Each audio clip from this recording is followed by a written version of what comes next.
1-2.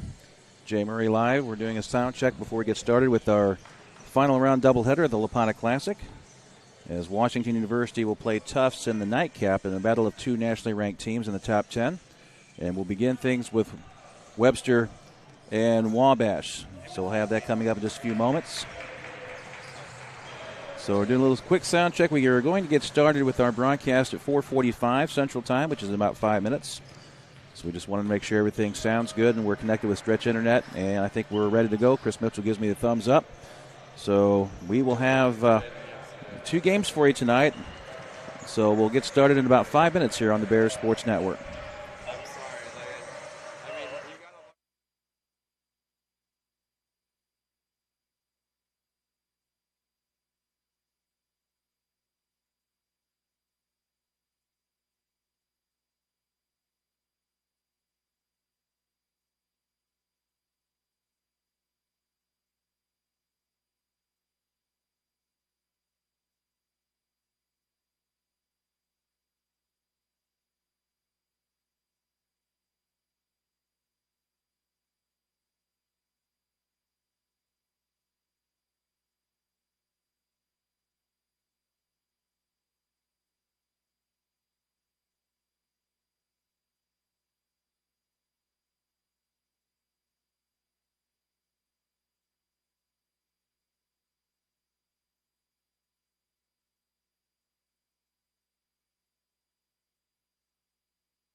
Good afternoon and welcome to the Field House at Washington University in St. Louis. The WashU Sports Network is proud to present play-by-play coverage of the final round of the 34th annual Lopata Classic.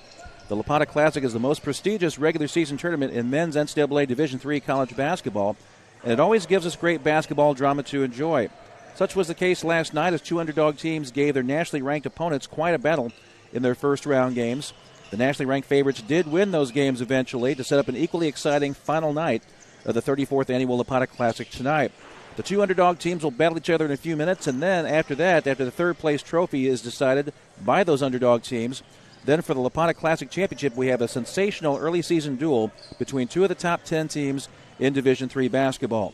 So as an early holiday gift to you, we'll give you the top 10 showdown tonight, which will begin at around 7 o'clock Central Time. Could be a preview of a matchup you might see in March during the NCAA Division III National Championship Tournament. So a lot of excitement tonight as we get underway here late this afternoon. In a few minutes, we'll have the Wabash-Webster encounter for third place, and then we'll have the WashU-Tufts University battle for the Lopata Classic Championship. I'm Jay Murray, and very happy to be here tonight with you, and every night that we have a broadcast on the WashU Sports Network. Always a pleasure to be here. My broadcast partners tonight are Brian Youngberg and Connor Astrike. We'll provide the sights, the sounds, and the excitement of tonight's final round doubleheader of the 34th Annual Lopata Classic. Our broadcasts on the WashU Sports Network are powered by the W Club, the Department of Athletics here at WashU, and Stretch Internet. And they're also driven by two of the newest members of the WashU Sports Hall of Fame, Professor Michael Greenfield and his wife, Claire Halpert.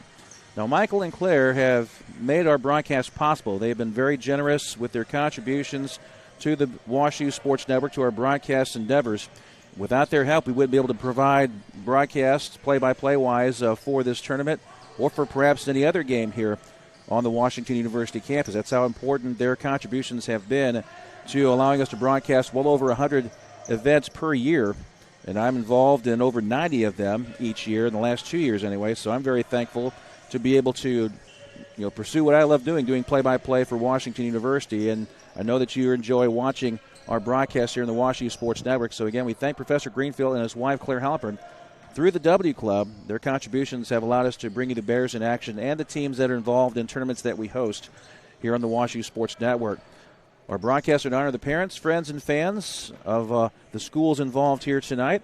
And now you can follow those student-athletes that you're looking for. They're your son, your daughter, or maybe a family friend.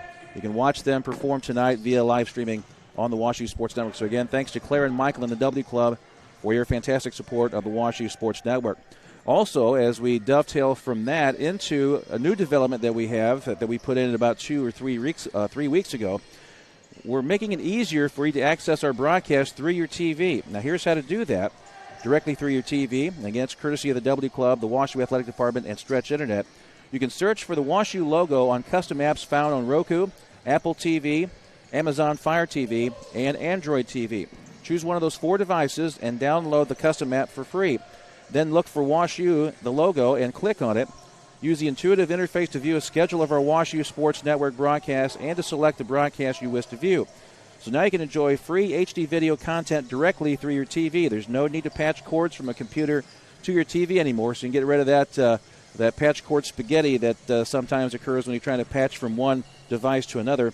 No need to do that anymore if you have either Roku, Apple TV, Amazon Fire TV, and Android TV. You can set things up directly through your TV. So at that point, if you're able to set that up, all you have to do is find your favorite chair or couch, get some snacks and beverages lined up, and then turn on the TV, and you can tune into our WashU Sports Network broadcast very easily in that manner.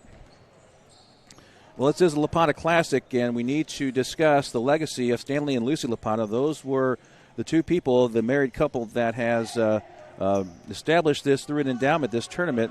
So we hope it lasts into perpetuity, and we think it will, because it was a very big endowment, and Lucy and Stanley Lopata have made a big impact on Washington University, and even as both have passed fairly recently, their legacy lives on, and there's a great effect, positive effect on Washington University and the community because of the Lopatas.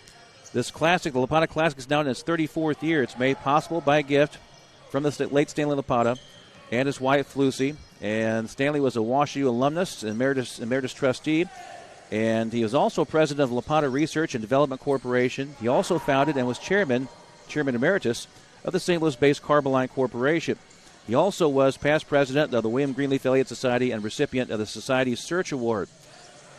And Stanley and Lucy were very active and dedicated supporters of WashU, and they also helped not only provide this tournament, but also they helped students and professors along the way.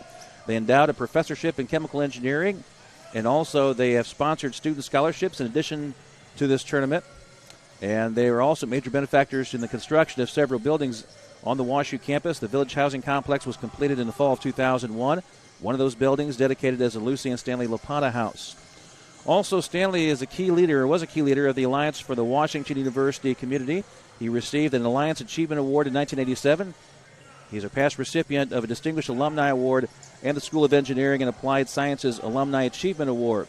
In the fall of 1992, Stanley and Lucy were inducted into WashU Sports Hall of Fame in the Distinguished Service category. Unfortunately, Stanley passed away at the age of 85 in the year 2000, and his wife Lucy passed away at the age of 98 in May of 2013. So they're dearly missed. They were great supporters of WashU athletics, and they were very kind and genteel people, always with a smile on their face as they attended WashU sporting events. And so we miss them dearly. But everyone involved with this tournament, and also for those who were students that were benefactors, or beneficiaries, I should say, of the Lopatas, and also professors who were beneficiaries of the Lopatas, we all involved in those endeavors with the tournament or in those professorships or endowed scholarships. We're all very thankful, and we express our thanks to Lucy and Stanley Lopata and the Lopata family for helping make the Lopata Classic the most prestigious NCAA Division III men's basketball tournament in the nation. So their legacy will live on again into perpetuity because they made quite an endowment to make sure this tournament would go on and on and on, and basketball fans are the beneficiaries of that. We are about 4 minutes away from getting starting lineups underway. Let's go ahead and give you a brief recap of the first round games from last night. Tufts took on Webster, and I guess the theme of last night's first round games were the young underdogs versus the veteran favorites. Webster took on number 6 Tufts, and Webster began the night with 11 freshmen on the roster. Several of them had good first games as collegians. And the underdog Golocks also had a 1-point lead at 18-17 in the first half. They had tied the game at 20. And then Tufts slowly but surely started to pull away. Now, Tufts was playing its first game last night, and also they did not have any exhibitions to get themselves ready for the start of the tournament and the start of their season. So it took Tufts a little bit of a first half to kind of get the feel and the vibe back from last season. And so once they did that, Tufts was able to get a 10-point lead at halftime. And then with its first half of basketball competition under their belts, they had some confidence, and they pushed the lead at 22 points with 2 minutes left before the reserves closed out the game for both teams. Tufts defeated Webster 83-68 behind 27 points from Eric Savage. Vincent Pace added 11. And so we'll talk more about Tufts as we get closer to its game with WashU. And with regards to Webster, Nigel Wilcox at 9 points, Christian Crespo with 9 points, all in the first half. Josh Johnson, Elijah Macias had 6 points apiece. Rodson Etienne had 8. Marvin Santolian had 5 off the bench, actually 5 assists off the bench. And so that was the night that Webster had. Pretty good showing all told against the nationally ranked team. And for Wabash, they took on WashU, and Wabash had a little bit better go in the first half. Wabash is still very young, no seniors on the roster. But Wabash was able to take advantage of a cold spell that WashU had late in the first half. WashU was 0 for 6 to close the first half. And then Wabash was able to move past the Bears into the lead at halftime by 7 points, 38-31.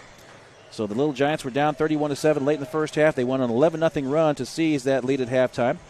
And the 9th-ranked Bears, though, overwhelmed Wabash to start the second half. Jake Dupp had a three-pointer, a dunk by David Schmelter, energized the crowd here at Edwards Fay Court.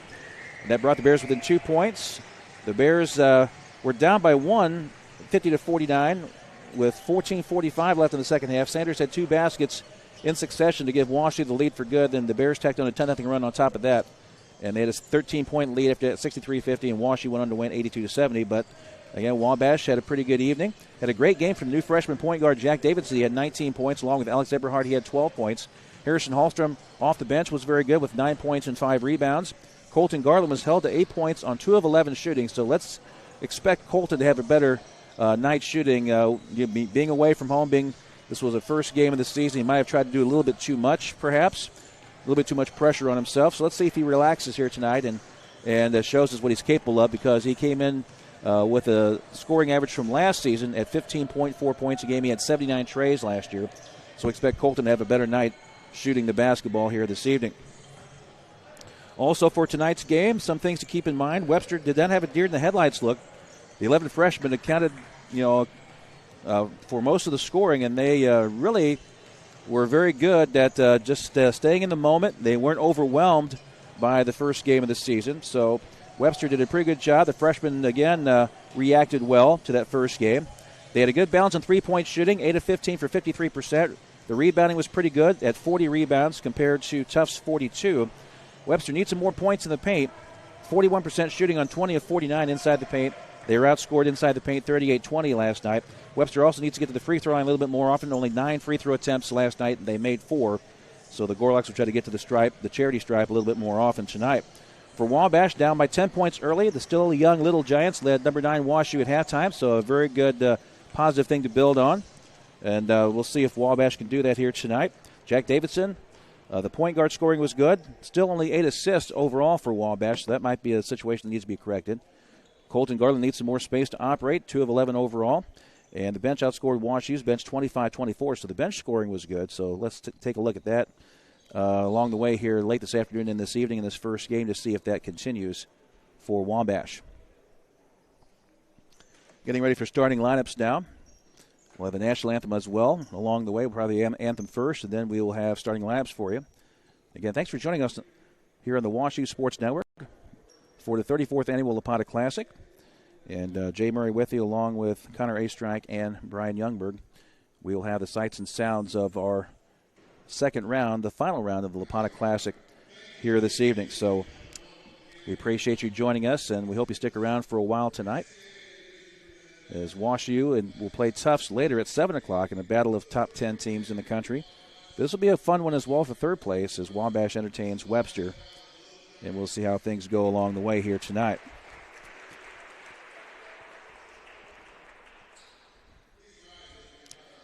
So the national anthem will be performed by the Mosaic Whispers, one of our a cappella choirs on campus. Then we'll have starting lineups.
Again, the national anthem, they're performed by the Mosaic Whispers, so we go for the national anthem.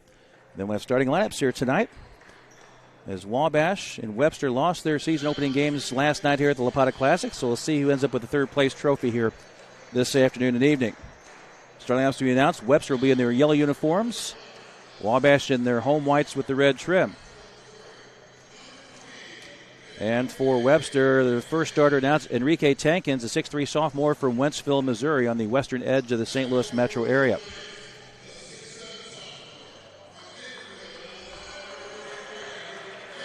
And for Wabash, first starter announced, Harrison Hallstrom. He came off the bench yesterday, but he's in the starting lineup tonight, 6'7 sophomore from Naperville, Illinois. Home of Phil LeBeau, who is a reporter for CNBC and the NBC Nightly News. Also, another starter, Rodson Etienne, a 6'2 freshman from West Palm Beach, Florida, will be a starter tonight. He had a good showing in his first game as a freshman. And also for Wabash, Alex Eberhard will be the starter, a 6'7 sophomore from Evansville, Indiana. Eberhard had a very good game, had 12 points in last night's outing against WashU. Also for Webster tonight, Nigel Wilcox, a 6'5 freshman from Alpharetta, Georgia. He also had a very good evening last night. Wilcox had 9 points and 8 rebounds.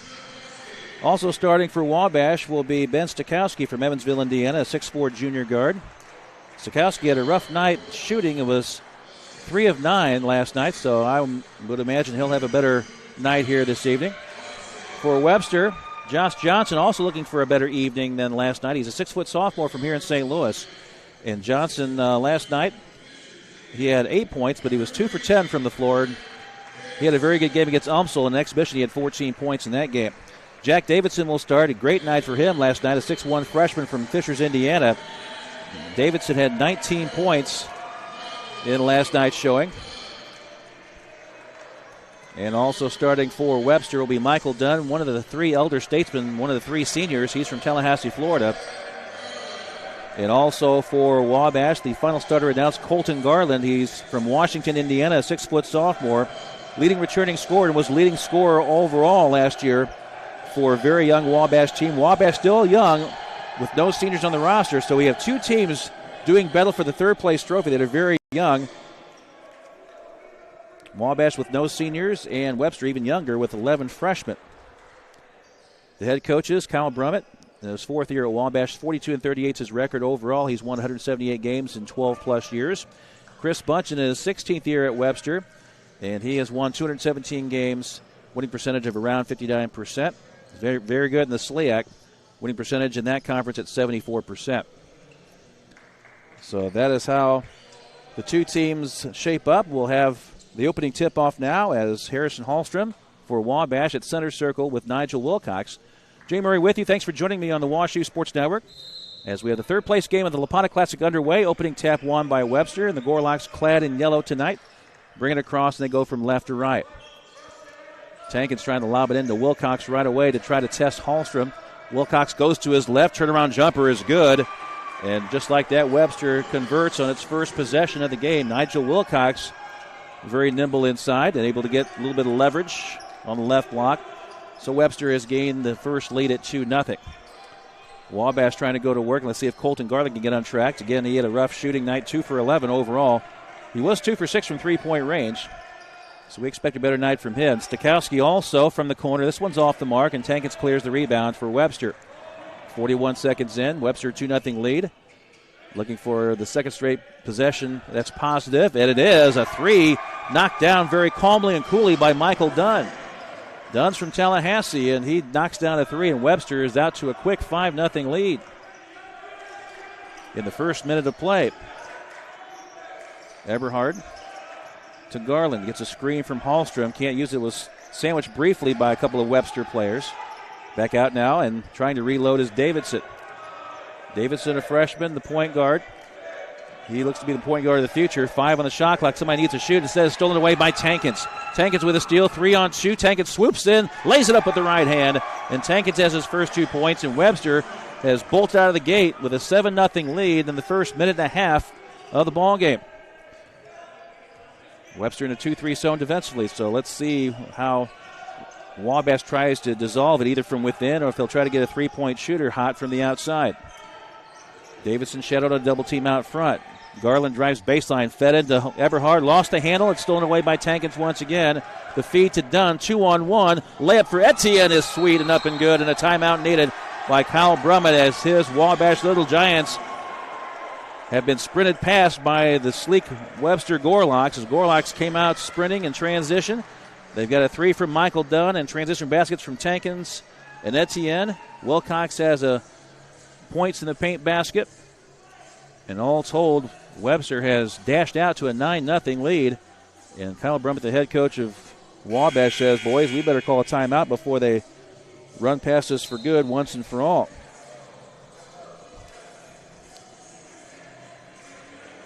And again, the Webster Gorlocks, these freshmen, we'll talk a little bit more about them and their backgrounds as we get a chance to weave some of that into our broadcast.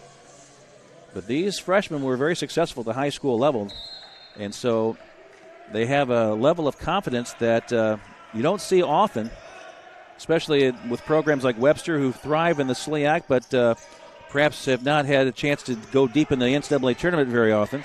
But a deflection there by Wilcox and is taken back by Eberhard, but he missed the bunny inside. Tankins for Webster brings it across now. Johnson pull-up three, up, and it's short and over the backboard, so perhaps that will help change the fortunes of Wabash as Webster has its first possession that goes by the wayside without any points. So Little Giants are down 9-0 early. Stakowski trying to decipher how to attack the front of that 2-3 zone. Webster very quick on their feet, and as Garland's three up and short, rebound. Oh, good hustle there by Hallstrom to keep it alive. Harrison now over to Garland, who wheels it back out on right wing. Open is Davidson for a three. It's up and good. It nestles in nicely and softly, and that might help Wabash get on track, and they breathe a sigh of relief. The ice is broken. It's a 9-3 lead. Etienne wants a three. It's up and good. So Rodson Etienne can show that he has three-point shooting ability. He has 5 points now. And the Webster lead remains at 9 at 12-3. 16:55 left, very early here in the third-place game of the Lopata Classic. Hallstrom pump fakes, was blocked inside by Wilcox, but also Nigel got Hallstrom with the body, and Nigel's going to be calling for the foul.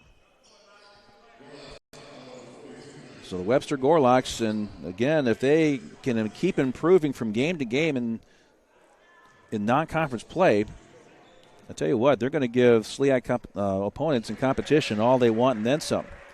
Hallstrom's first free throw is good.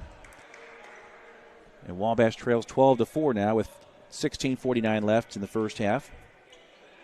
But very impressed with Webster's poise. The freshmen, again, aren't startled and aren't intimidated by their new environment and their new level of play in college basketball.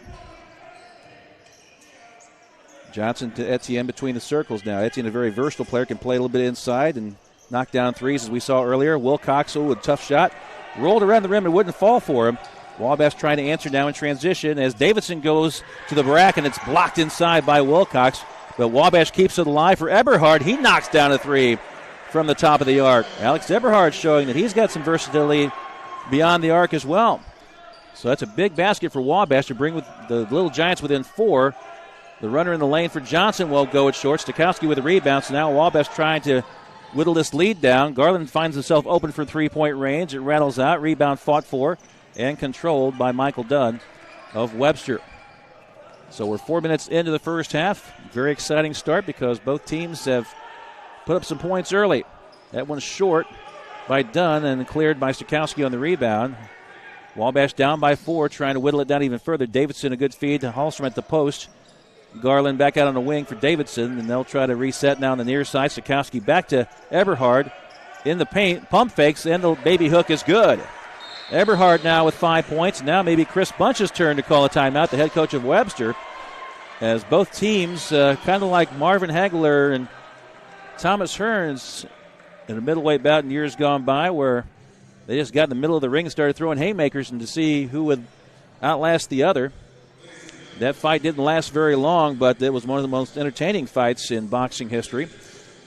And both these teams are making transition attempts at each other, trying to get out to a big lead, as Webster did have a 9-0 lead and 12-3 was the lead, but now Wabash has answered with a 7-0 run of its own.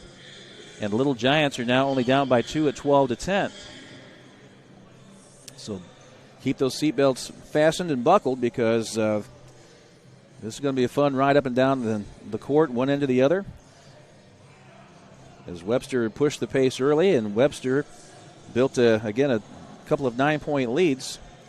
The Wabash up to the challenge of playing an up-tempo game, and they've been able to come back to pull within 2 at 12-10. So as the horn sounds, one of the things we talked about last night, Wabash, there's a motto, Wabash always fights. There's also there's one rule that Wabash men have at that all-male school. It's the gentleman's rule. A Wabash man will conduct himself at all times as a gentleman and responsible citizen.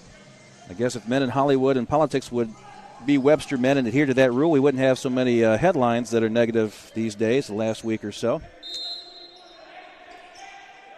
It's a fascinating setup there at all-male college, and the young men that go there are all in with their academics, and they're quite successful when they leave Wabash.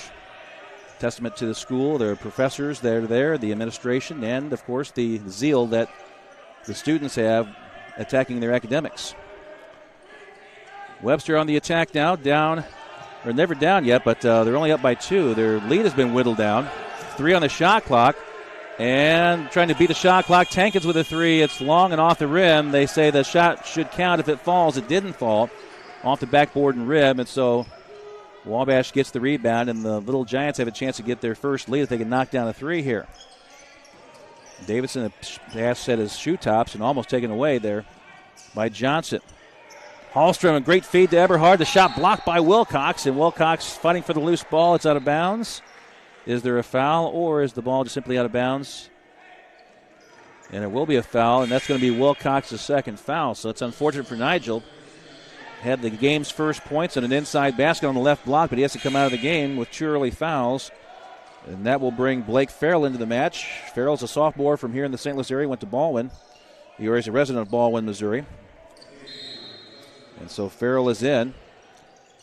as Wabash inbounds with a chance again to take their first lead if the Little Giants can get a three-point shot made. Let's see if it happens here with Davidson. Thought about it. Garland trying to shake free and can't. Davidson will take that three and make it, and Davidson has given Wabash its first lead after being down 9-0. Davidson has 2 trays and 6 points, and Wabash has a 1-point lead now at 13-12. Wabash always fights, and they fought back from a 9-0 deficit and a 12-3 deficit to take their first lead of the game here in the first half.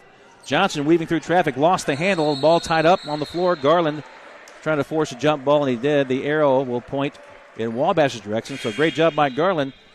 He struggled offensively so far this weekend, but able to defensively freeze the ball and get the ball going back to the Little Giants.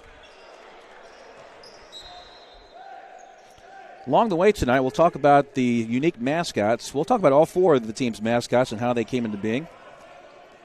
Interesting stories have developed over the course of the last couple of days with regards to the mascots, their origins. Down the lane, the Eberhardt, the feed underneath the Garland. Now kick out for Stokowski for a corner 3. It nestles in as well. Stokowski gets a much-needed shot that goes down for him. He has his first 3 points, and Wabash extends the lead now, which is at 16-12. So Wabash has been on quite a run here after Webster scored the first 9 points of the game. Wabash leads 16-12. Webster on the attack. Feed out front at the high post from Parker Van Ness was deflected away, but ball out of bounds, and the Gorlocks will maintain possession. Van Ness is an NABC Honors Court selection from last year for his academics and his success in the classroom. Top of the arc for Crespo. That one's well off the mark, and it bounces out of bounds, and it will be Wabash basketball. Chris Bunch will bring out Tankins for a breather, and in the ball game for the first time, and for the first time this weekend, DeAndre Rollins. He's a freshman from Platte City, Missouri. DeAndre at 5'11". Or he's listed at 5'11". Actually, it's Justin Tarplin in the game. So Tarplin is in. As I looked at Rollins at 5'11", and the person that came in is much taller than 5'11". So that is Tarplin. And now, meanwhile, Stokowski, another 3, and he finds the bottom of the well. So Stokowski now getting hot. And that's not good news for Webster because Stokowski had a tough shooting night last night. He was 3 for 9 overall and 0 for 5 from three-point range. But he has buried a couple of trays. Jack Davidson also 2 trays, and Eberhardt has 1 as well. So all of a sudden, Wabash has 5 trays early in the first 7+ minutes of play. And as a result, Wabash has its biggest lead of the game, and they have surged out to a 19-12 lead over Webster. So after Webster had a 12-3 lead, Wabash, if I do my math correctly, is on a 16-0 run.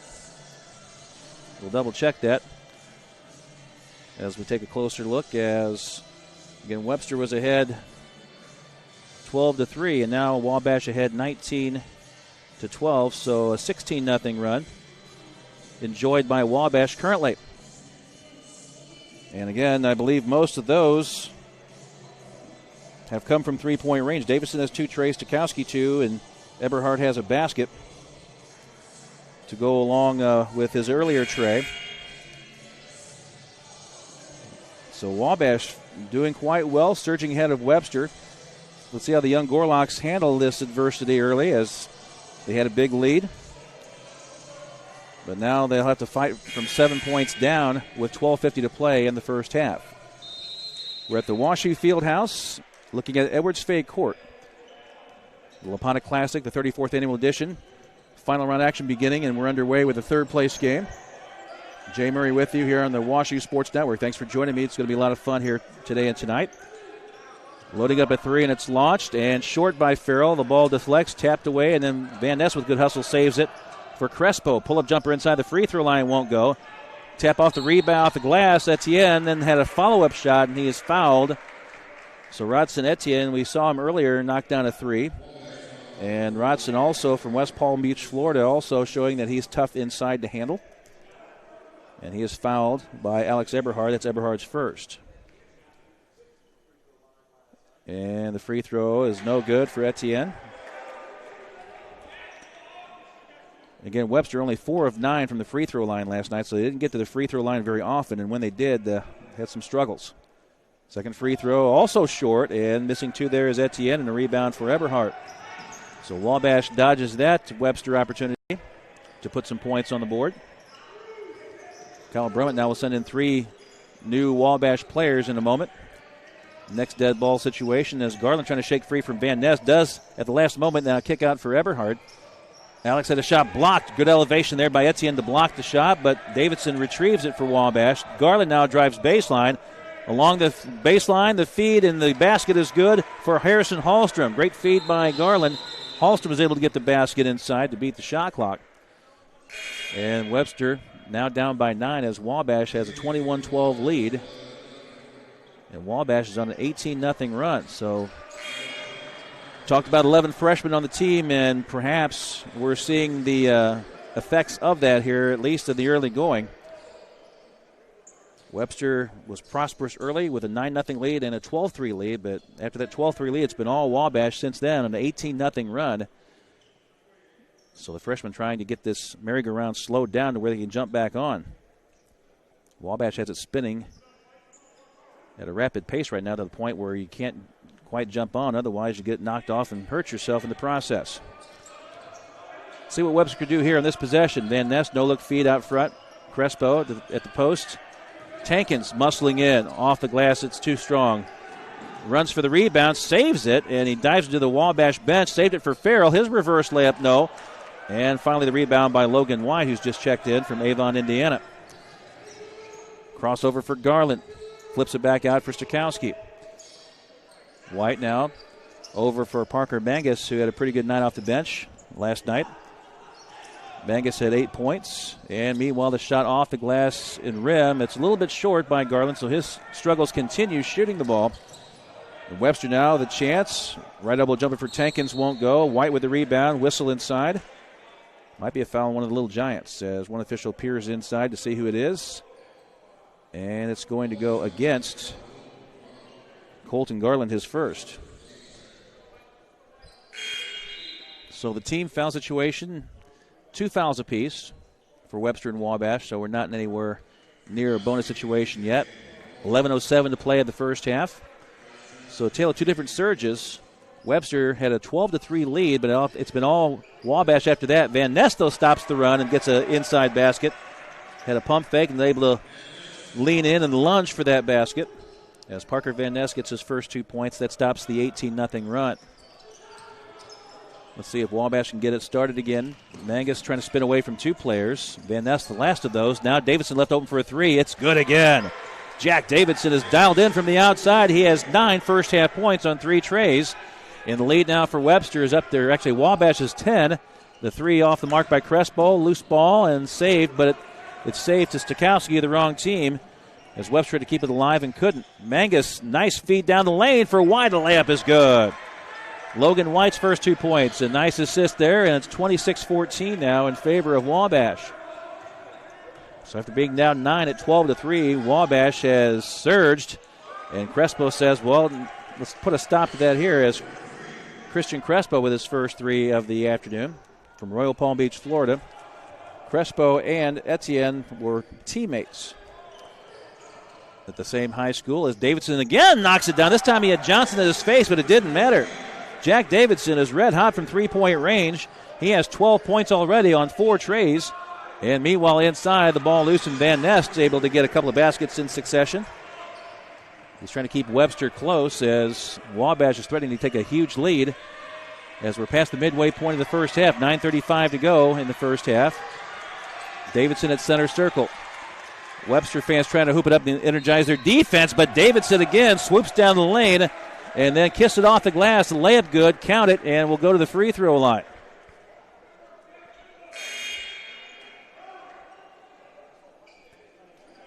So Davidson now with 14 first-half points. He'll go to the free throw line to try to tackle on number 15. So if people were wondering who would the next point guard be for Wabash, I think we found the answer. Jack Davidson now with 15 points. Now, in essence, he's producing like a shooting guard.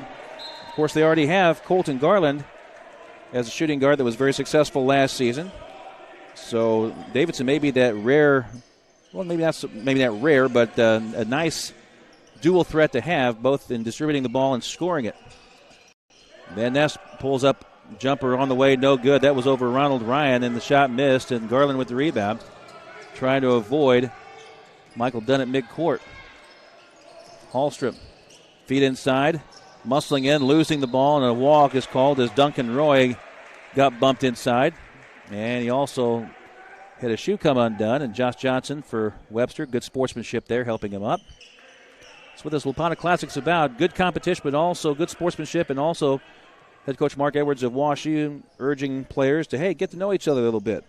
Create some new friendships. And that's another great thing about this tournament, trying to promote that along with playing basketball.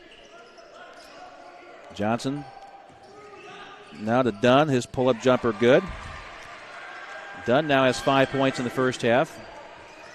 One thing about Webster, they've been able to spread the offense around. There's no one person that the Gorlocks are depending on here so far. Quick feed, Mangus to Hallstrom. Open now, Garland from the corner far side. That one's a little long. Rebound tapped away from Roy, but retrieved by Mangus to keep it alive for the Little Giants. Roy now back to Garland. Swoops it over now to Ronald Ryan, driving baseline. Roy open, but he couldn't launch a three. He was a little off balance. Garland backs it out. Still has plenty of time on the shot clock with 17 on the shot clock. No need to rush things. Garland, in essence, being a de facto point guard for the moment at center circle. 10 on the shot clock. Let's see what the Giants have now. Little Giants go in with Hallstrom. He's double teamed. Pump fakes. Ball stripped by Dunn. Getting it back is Hallstrom, and he lays it in. So we'll do a little clip on that. We'll try to save that highlight for later. As Hallstrom able to get inside for a basket. And meanwhile, Parker Van Ness is doing a nice job. He's come off the bench. He started last night, but now he's a reserve here this afternoon, and he's done quite well with 6 points off the bench. So that might be where his best role will be, perhaps as a player that can get some key baskets and to restore some order as one of the three seniors on Webster's roster. 10 on the shot clock now. Ryan lost the handle, but he's able to get it back to Roy, and Roy shot short. Mangus trying to get the rebound, spins, turns, and scores. Parker Mangus, a 6'2 freshman from Fort Wayne, Indiana, scores, and Wabash leads by 13 now at 36-23 with 7:12 to play in the first half. Webster down by 13. They've got to try to get a run going the way they started the game to climb back within arm's length of Wabash. Austin Nation in, feeds it to Johnson, back to Nation. His jumper skips off the rim, and a rebound for Harrison Hallstrom. Ryan with the head of steam gets past Dunn, then almost lost the handle, but gets it back somehow. Hallstrom between the circles. Wabash had two Webster players on the floor, couldn't take advantage of that, as both Webster players trying to go for the steal, and they came up empty. Garland now is double teamed, needs some help. Ryan, Hallstrom, down the lane, outfights one man who tried to swipe it away, but he missed the drive to the basket. And Tankins now brings it across for Webster. 6:18 left first half. Webster trails by 13 at 36-23. Johnson with a three. It's on the way. It rattles out. And Hallstrom clears the rebound. And one thing Webster is, and there's a steal there, some good defense for Johnson, and then he is pulled from behind by Hallstrom to try to keep him from having a fast break basket. So Hallstrom will have a foul. He'll check out. White returns along with Davidson and Eberhard. Roy exits along with Ryan.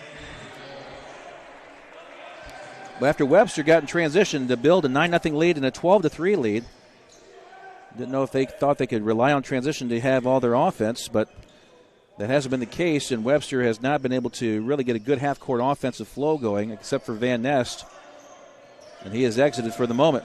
Tankett's trying to pick up the slack. Austin Nation now, left wing. A three on the way. It rattles out from Wilcox, and the ball bounces off a Wabash player's foot. It will stay with Webster. Your five on the floor for Webster, Wilcox, along with Tankins. Elijah Macias is in now for Webster, along with Etienne has returned and Austin Nation. Nation now to Etienne, left block, beyond the block, and now corner three up and good. Austin Nation splashes that one home. Nothing but net, and that's Austin's first 3 points of the evening. He's from Oklahoma City, Oklahoma, if I could say that correctly. Shouldn't be a tongue tangler, but it was at that particular situation there as Eberhard had it. Lost the handle. Logan White trying to attack in the lane. The dish outside, and now Garland finds the bottom of the well. He has his first tray of this afternoon. He had 2 trays last night, but shooting percentage was not very high as Tankin's able to operate inside the lane and rattle in a jumper from about 8 feet away. So Tankin's now with his second basket of the first half. 39-28. Webster can't trade baskets, though, if they want to get close before halftime. Webster's down by 11. Davidson on the bounce to Eberhard. Great wraparound dish in, and Mangus lays it up and in.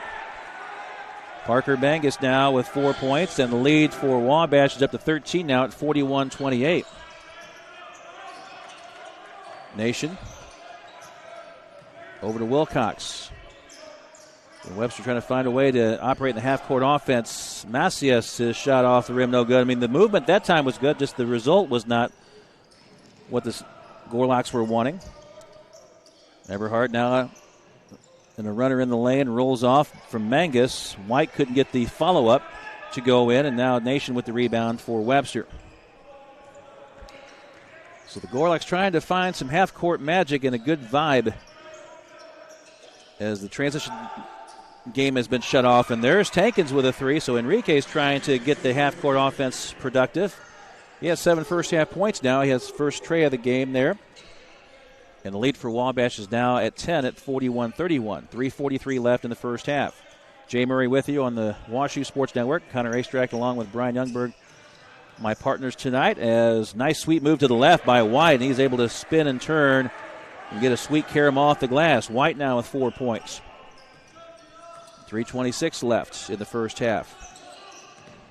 Webster trying to answer. Etienne gets past Mangus, and he gets that one to fall and count the basket. Etienne now with 7 points, and we'll see if we can get a... We'll cut that and we'll save it for later. What we're going to try to do here tonight is we're going to try to pick out a couple of highlights, preferably one for each team, and then we'll show those at halftime. Unless there's a basket in one situation, then we can show a highlight of the play. Just trying to find the right rhythm that we can utilize. As Etienne will have a free throw to finish a three-point play, and he's able to finish that off very nicely. And Etienne now has 8 points as a result. So Etienne, with about 3:15 left, with a three-point play. So let's see if that sparks the Gorlocks here late in the first half. 3:05 left. They got to play some defense here. Keep Wabash from having some more success offensively. Eberhard shadowed on a double team. The feed to White tapped away. Good defense there by Rodson Etienne. So one thing that the Webster does, they don't have a lot of big height, but they got some versatile players that can play on the perimeter and also play inside. As Etienne there almost got a steal there, leaped and knocked it out of bounds, tried to reel that inbounds pass into his possession. 7 on the shot clock now for Wabash on the inbounds. 2:56 left in the first half clock. 5 to go on the shot clock. Garland's trying to sprint down the lane. The feed to Stakowski, bobbles, and then try to pass it. Then no one's there except for Macias. Here comes Santolian in the lane, swoops with his right hand, blocked inside by Eberhard, and retrieved by White. Good defense there by Alex to keep Webster from having a transition basket. That's how they built their 9-0 and 12-3 leads early.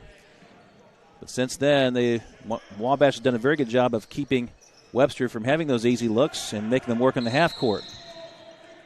The entry feed there knocked away by Etienne as they were trying to find Logan White under the basket.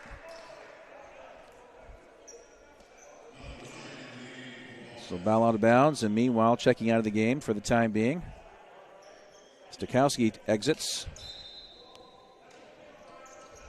And Ryan will inbound as he comes off the bench. Davidson can't shake free for a three. Good defense by Santolian because he knows that Davidson has 4 trays in the first half. The dish to White, and White's able to finish off the glass and in. Logan White with some good production off the bench with 6 points inside the paint. 2:12 left in the first half, and Wabash still has a double-digit lead at 45-34. Three on the way for Tankins. He's feeling it and making it. Enrique Tankins now with 2 successive three-point shots. He now has 10 points to lead Webster in scoring. And the lead is back in the single digits now at 8 for Wabash, 45-37. Davidson now, left wing. That's Garland. Back to Ryan. 12 on the shot clock. Webster's done some good defense to take Webster deep in the, or Wabash deep in the shot clock, but Garland doesn't matter as Colton now is his second tray. He has 6 points. Let's see if that is a springboard for further production from him from beyond the arc. 48-37, 1:28 left in the first half. The lob now. Etienne splits a double team and somehow gets a shot up. Missed, and the rebound is tapped in by Wilcox. Nigel now with his second basket. Had 2 early fouls, had to sit on the bench for a time, but coming back in late in the first half contributes. He now has 4 points. 9-point lead for Wabash with the basketball. Double team, shadowing Davidson whenever he touches the ball. Eberhardt trying to muscle a drive to the basket. No, Ryan's left open for a corner three, and it rims in and out. It was halfway down and popped out at the last moment. Some heartburn there for Ryan. Garland got the rebound, but there's a foul away from the basket against Wabash. I just winced at that shot that Ryan had, just rolled in and out. Wouldn't stay down, and the foul is on Eberhardt, his second. So 52 seconds left in the first half. Macias beyond the arc to Blake Farrell. Macias trying to shake free on the dribble. Wilcox draws a double team on the blocks. Etienne now will attack that block. It's left open for him, and the layup is good. And count it, Etienne strong to the hoop, and he has a strong result. He now has 10 points. Looking for number 11. And Etienne, again, that three-point play with about 3.5 minutes to go in the first half. It seems to have lifted the spirits and the production of the Webster offense in the half court. Wabash still leads by 7, but a free throw here will bring Webster within 6, and that is the case. Etienne now with 11 first half points. He joins Tankins now with double-figure scoring for the Gorlocks. Wilcox checks out to avoid his third foul, so in the game right now you have Tarplin back in for Webster along with Dunn and Santolian as the feed now to Hallstrom for Wabash. 28 seconds left in the first half. Shot clock still on. Differential of 4 seconds between game and shot clock. Game clock at 21. The feed to Hallstrom. Davidson, 12 on the shot clock on the game clock. We have 14 left. Davidson with 11, with 10, 6 on the shot clock. Stakowski a corner three, up and off the glass and in. A tough angled shot, but it's banked in. The bank open here on a Saturday. 3 seconds to play with 2. Etienne off the mark, no good. As we've reached the end of the first half, and Stakowski will.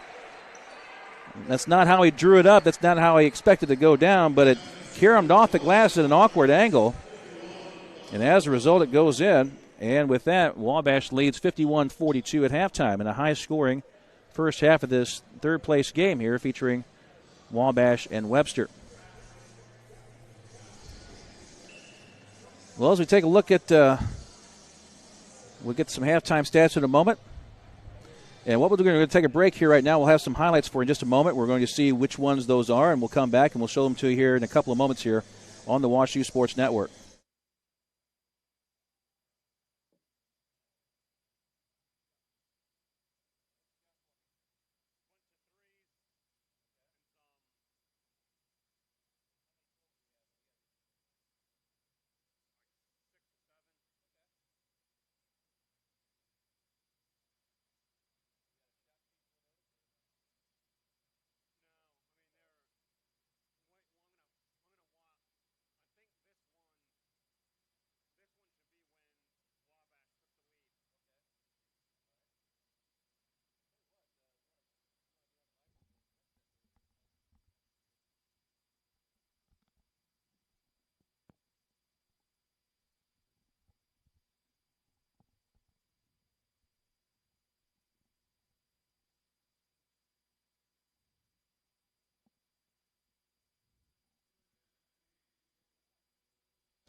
Back on the WashU Sports Network, Jay Murray with. We're going to bring on Brian Youngberg with us, our extraordinary producer. He has loaded up some highlights for us. And in the midst of all this offense that we've had, Brian, we've had a 93 point score between the two teams. And I think we have at least 14 trays. I'll have to double-check my math. But it's been a three-point shooting festival, and you've got several of those loaded up as far as some of our highlights.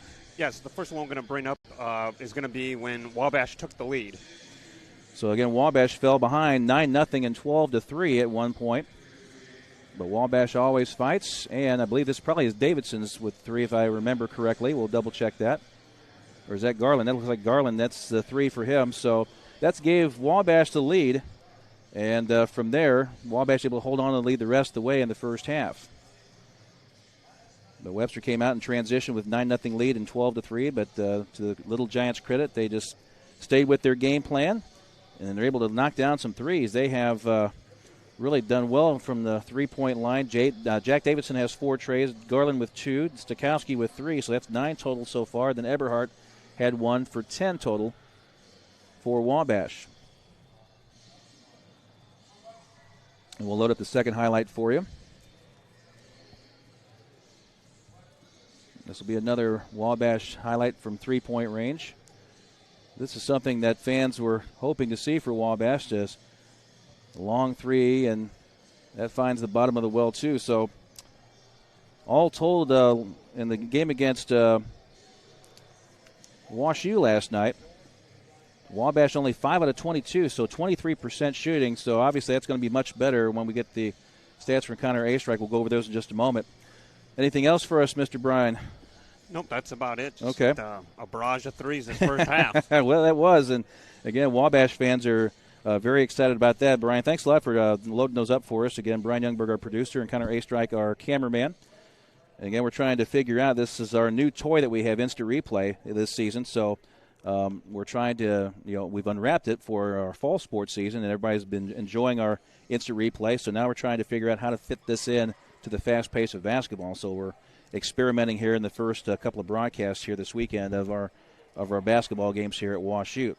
So, again, Wabash, a couple of three-point shots there. And all told, Wabash had 10 trays in the first half. 10 of 16 were the Little Giants for a percentage of 62%. On the comparison, Webster, not a bad first half as far as their three-point shooting. They had 6 trays out of 15 for 40%, but with Wabash, again, with 4 more made trays than Webster, there's a differential there that explains a lot of Wabash's 9-point overall lead at halftime, 51-42. So 16 trays all told between the two teams here in the first half. A high-scoring affair. Wabash leads Webster 51-42. So let's compare some other statistics. Overall shooting, Wabash leads 56% to 47%. Webster was 17 of 36, Wabash 19 of 34. So Wabash has 2 more made baskets overall than Webster, and also 4 more trays than the Gorlocks. And as far as free throw shooting, 2 for 4 for Webster and 3 for 3 for Wabash. So neither team went to the free throw line very often in the first half, so no huge advantage gained there for either team. Points of the paint about even as Wabash, and well, actually they are even, dead even between Wabash and Webster, 18 apiece in points in the paint. Points off turnovers, Webster early on, especially in transition, got a few points in that manner, and Webster has a 9-3 edge in points off turnovers over Wabash. But Wabash has the edge in second chance points, 18-7, so that tells me that there's a pretty good advantage in rebounding for Wabash, and that's the case as the Little Giants have 22 rebounds overall in the first half compared to Webster's 13. Wabash also has 8 offensive rebounds. Webster has 6. Fast break points about even, as Webster has a 4-2 edge in that department over Wabash, and Webster has an edge in bench points 12-10. So many of the stats are even, but there are glaring differences. 10 trays and compared to 6 for Webster, and again, we'll have more in just a few moments here on the WashU Sports Network.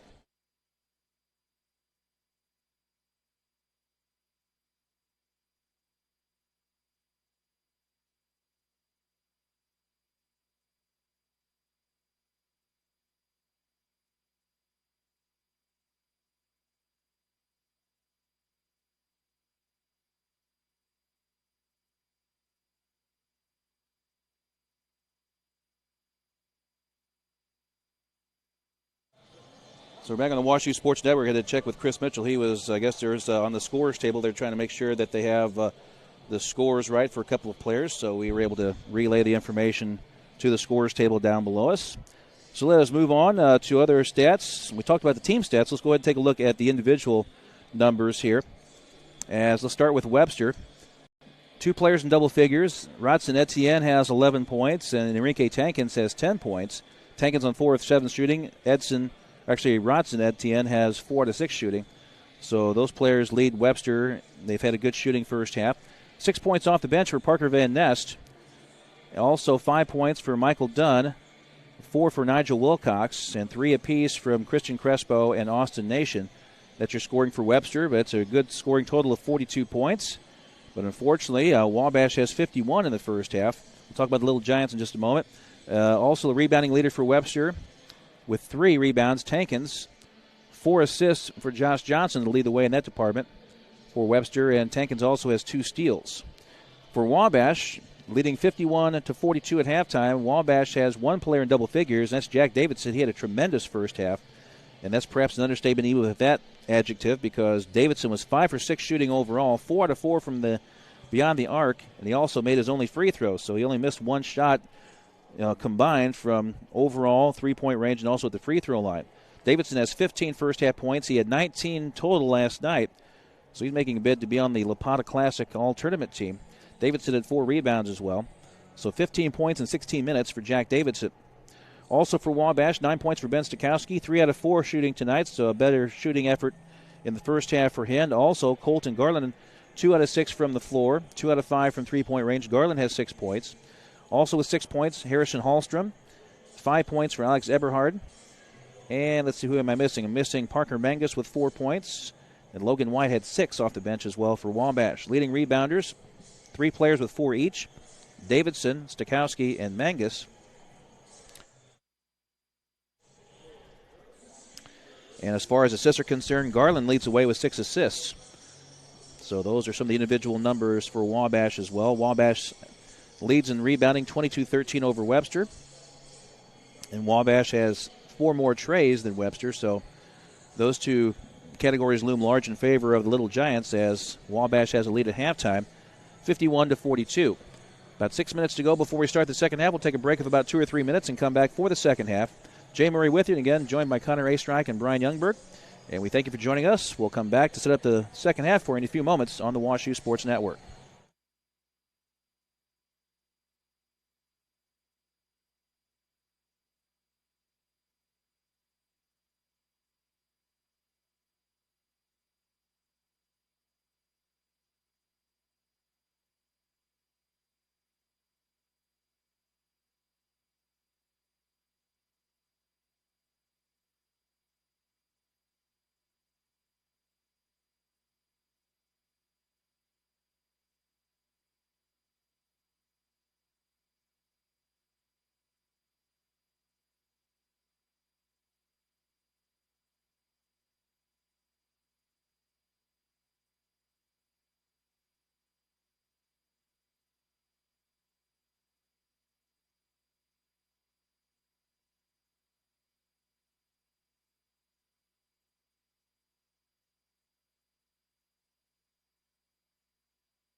Jay Murray back with you here on the WashU Sports Network, getting ready to start the second half of the third-place game. We're in the final round doubleheader today here on a Saturday in the Lopata Classic 34th Annual Edition. And thanks for joining us. It's one of the top tournaments in the country in men's basketball at any level during the regular season. And so with that, we're in the situation here where we're going to have the second half coming up in about 2 minutes. So let's go over a couple of things here again to kind of go back to what we talked about yesterday to kind of set the table before our tournament began, talking about Webster and some of the positives from last season. They had good shooting from the floor at 48%, and they've got pretty good shooting at 47% here in this game, and from the free throw line as well. Low turnovers for Webster last year, and look at the turnovers. Webster only had 2 turnovers in the first half. Wabash had 6, so both teams took care of the ball pretty well. And so those were a couple of positives that have been transferred from last year to this year early, especially in this game. But again, the negatives, defense allowing a high shooting percentage to their opponents. Last year, 43% shooting overall allowed to their opponents, 37 from beyond the arc. And Wabash has done a great job of shooting 56% overall and 62% from beyond the arc. So Webster will try to find a way to reverse that trend and to try to get some good defense to keep Wabash at bay. Now for Wabash, their top 3 returning scorers need to repeat last season's performances. They combined to average 34 points a game. Talking about Colton Garland, Logan White, and Harrison Hallstrom. So Garland's been off to a little bit of a slow start shooting, but other players have picked up the slack, especially Jack Davidson. He has been tremendous. 19 points last night all told, and he already has 15 points in the first half of this game. So Wabash, we're trying to also keep the turnovers low, which they have done here, at least tonight. Wabash has 6 turnovers in the first half. They need to improve their overall offense at 63.5 points a game. That was the average last year. Well, Wabash has done a pretty good job of that. They had 70 points last night in a loss to Tufts. And so far, Wabash has scored 51 points in the first half alone. And so Wabash try to get a little bit more defense locked down to keep Webster from making a comeback here. But Wabash trying to improve rebounding as well. Averaged 38 rebounds a game from last year, which isn't bad, but they'd like to get it at 40 or above. That wins you quite a few games if you get to that 40 rebound per game level. And Wabash with 22 at the half, so they're on pace to get to 40 rebounds. And if that happens, then the Little Giants will have a good chance to post a victory. So also Wabash trying to be consistent this season with regards to the ebb and flow. For example, they were 2-5. Wabash was in their first 7 games last year. The middle 14 games were pretty good at 8-6, but then Wabash was 1-4 in the last 5 games. So Wabash trying to be more consistent and to move their overall record over the 500 mark. Last year, 11-15. I've got confidence that Wabash can get over that 500 mark and be a factor in the NCAC conference race. We'll see if that unfolds the way I think it might, but Wabash looking very good offensively here in the first half. 51 points as we get ready to start the second half. Some of the keys of the game that we had written down before the game began for Webster: get a positive turnover margin. They were at -3 last night, and currently they're at +4, so that was a good stat for Webster. And also get more trips to the free throw line. Currently, though, Webster only had 4 trips to the free throw line, so we'll see if that changes.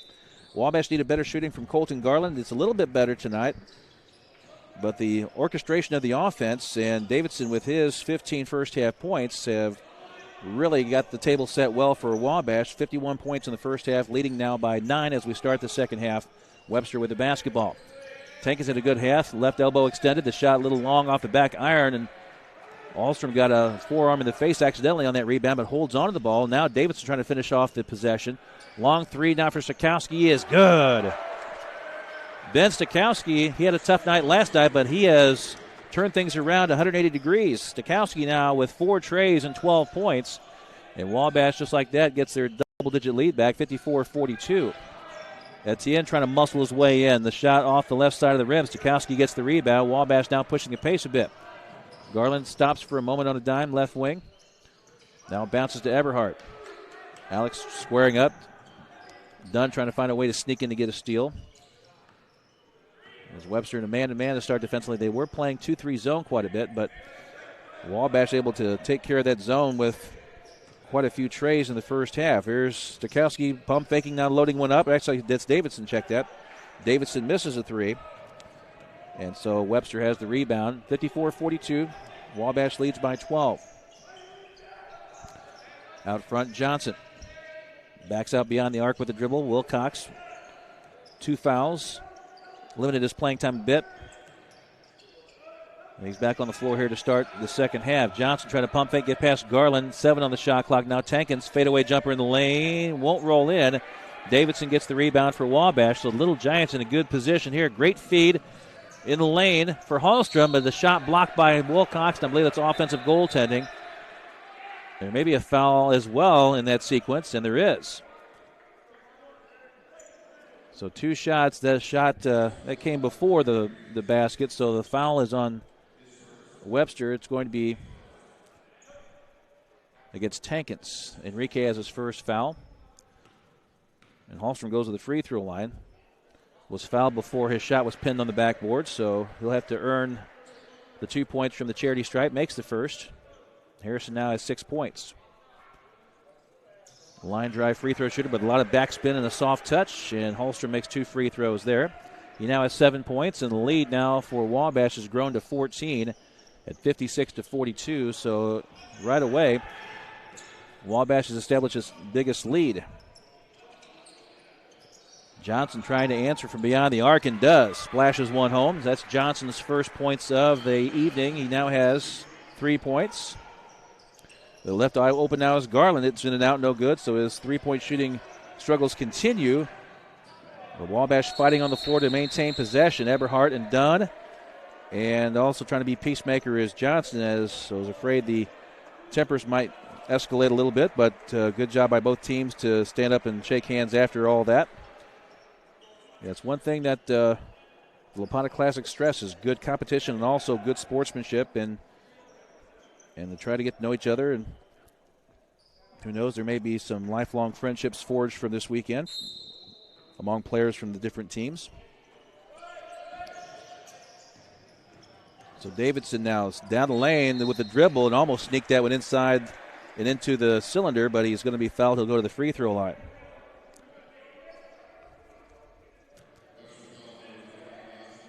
So the Little Giants, as far as their nickname is concerned, that came out of a discussion back in 1904.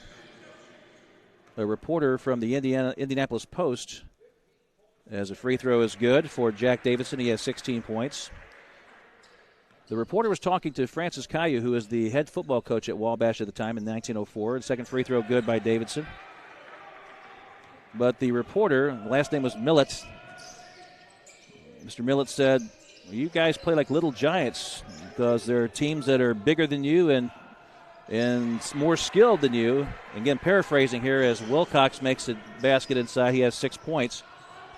But Millett was impressed by the Wabash fight, and the team fought like Little Giants despite being undersized. And just an example there, Stakowski with a swooping layup there is good, but he may have rolled an ankle. We hope it's just a rolled ankle and not more than that, as he can't put any weight on that left ankle. He'll have to be helped off the floor. Oh, a tough break for Ben. He has had a great third-place game here today. 14 points as it stands now, and hopefully he's able to continue, but he yelped in pain after he landed awkwardly on that left leg and foot, and so he'll have to be helped to the end of the bench to start with, and we'll see if there's an athletic trainer. There's one on the staff there for Wabash taking a look at Stakowski. Boy, that'd be a tough loss for Ben and for the Little Giants, because Ben was having a great game, 14 points. He had 12 in the first half, all from three-point land. Play continues. Johnson steps into a three. It's long rebound. Tankins is able to grab it and keep it alive for Webster. Wabash leads by 13, 60-47. 16:45 left, second half. And Johnson again from three, also short. Eberhardt collects, gives to Davidson. Davidson trying to cross over. Tankins is able to take it away. Good job by Enrique to take that away from Davidson. Tankins, though, had a pass deflected by Garland in transition and goes out of bounds as ball bounces among the WashU cheerleaders, who are getting ready to cheer for the WashU Bears, as the Bears will host Tufts University coming up. So a timeout on the floor with 16:31 left, and Wabash leads Webster 60-47. Now, also, if we're talking about mascots, you may be wondering, well, what in the world is a Webster Gorlock? Well, I'll tell you. And it's a well, first of all, they tried to come up with a mascot, and they thought, well, one person took the mascot and made a hybrid of two streets that border Webster, Gore and Lockwood. So you kind of compress those together, and you come up with a Gorlock. After commemorating the two streets that border Webster. And so once you come up with the Gorlock, you thought, well, how is this Gorlock supposed to look? And the initial drawing, the rendering was, it kind of looked like a mythical dragon. But evidently it wasn't tough enough looking, because Playboy magazine, as this was all going on in the 60s, as Webster University was trying to get its athletic programs established, Webster's Gorlock was deemed to be among the 20 wimpiest mascots in the country. Well, the Webster athletic director at the time didn't like that, and for good reason. As Dunn wheels the ball, stolen away by Garland. 3-on-1, now 3-on-2. Garland tried to feed a bounce pass, forced it to Davidson, and it's Tankins the other way for Webster. Tankins, cross-court feed. Johnson thought about the three, dishes on the baseline. Etienne lost it. Wilcox to the floor to save it on his backside. Tankins now corner three up and short, and a long rebound checked just down by Dunn. So Dunn followed his shot and gets the rebound. So in essence, as Tankins pump fakes a three, now steps back for the three, it's on the way, and that one's also short. And finally, Wabash gets the rebound for Eberhardt. So after that survey done by Playboy magazine, it was Webster that commissioned as Eberhardt's three misses, and the ball deflects to Davidson, saves it. And it's still in Garland's hands. So we'll finish that story about Webster's mascot in just a moment here, as Garland at center circle. He'll hand to Davidson, and then we'll see what Jack wants to do here with 17 on the shot clock. Wabash still leads by 13, 60-47, as both teams have gone a little bit cold from the floor. Eberhardt trying to change that, and he does. Short baby hook on the right block is good for Hallstrom. He now has 9 points. Actually, Eberhardt checked that, as he has now 7 points. So we adjust our math, give the basket to the right player. Wilcox left elbow. So Webster commissioned the same people that redid Mizzou's logo to make it more fierce, make the Mizzou Tiger more fierce. And so with that, as you go to Webster's website, you'll see the Gorlock that has a little bit more of a feisty look about it. So that's the story of both teams' mascots. Very interesting stories about all four mascots. The WashU Bears, the Bears compared to the Little Giants, the Gorlocks, and the Jumbos, perhaps a little bland, but there's a great story about WashU's mascot that we'll talk about during the WashU Tufts game that's coming up at around 7 o'clock Central Time. Van Ness for Webster here, top of the arc three, and it's off the mark, and it bounces away. Macias tried to bury that one and couldn't. So Wabash brings it across, leading by 15 now, 62-47, and Garland's drive to the basket blocked. And maybe a foul also by Webster, who's it assessed against. It may go against Van Ness, and that is the case. So 62-47, that represents Wabash's largest lead, I believe. We'll double-check that with our stats, but my sense tells me that is the high water mark for Wabash lead, and it's still there as Garland misses his first free throw on this trip and his first free throw of the afternoon.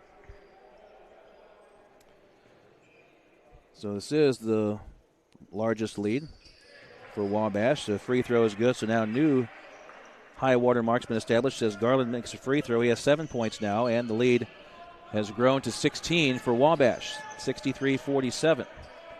So Webster now needs to really get busy offensively to try to turn this around, to get close, as Wilcox turnaround jumper, it's off the mark, but boy, Webster has gone ice cold. They've had some good shots, but the Gorlocks just haven't been able to get them to fall down.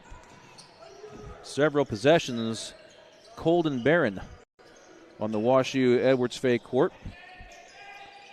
And Wabash trying to take full and final advantage. White has a shot, though, blocked inside by Tankins, and Tankins wants to run. 3-on-4. Tankins looks left, goes now to Van Nest from three, and it's good. Parker Van Nest with his tray. That's 9 points for Parker, and a good job there by Tankins not to force the issue.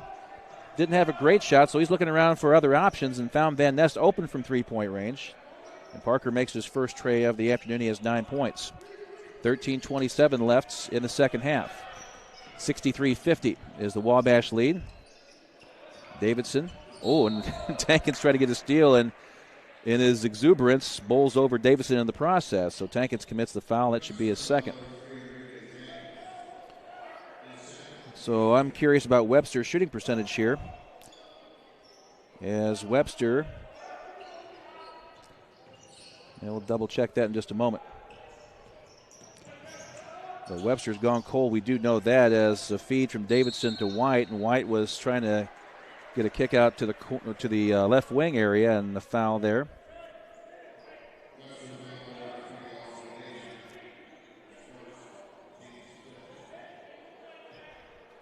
So it'll be a foul on Mangus. Or actually, check that. It's going to be against Austin Nation, who's in the game. Mangus, as we talked about, misses a shot. The follow-up crashing the boards is unsuccessful for White, but it's tapped back out. So Garland now will have another bite of the apple, as will the other Little Giants in this possession. 12:54 left. Wabash with a good lead of 13, and they're trying to be methodical and take some time off the clock with each possession. Mangus, though, bounced it off his foot, but it's retrieved by White, and he went strong to the basket, and he's fouled. And that will be Webster's sixth foul of the half. Wabash only has one team foul. Webster now with 6, so one more Gorlock foul will put Wabash in the bonus for the rest of the half. And the foul on Tankins, who's picked up 2 quick fouls, and he has 3 now. We'll see if Chris Bunch wants to bring a replacement in for him. I think Chris is in the situation there. He goes, let's just go ahead and experiment. Let's see how Tankins fares now with 3 fouls. Free throw is good for Logan White. He now has 7 points, had 6 in the first half. Lead for Wabash back to 14 at 64-50. And the second free throw. This one grazes the rim short. And Tankins with the rebound. Enrique Tankins to Van Nest.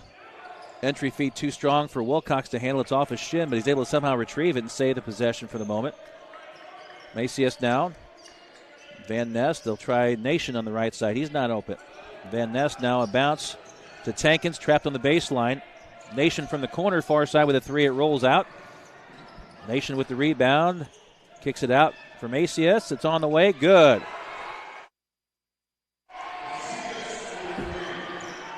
Elijah Macias now with a 3. His first tray of the evening. So we have 12 minutes left here in the second half. 64-53. Wabash has the advantage with the basketball.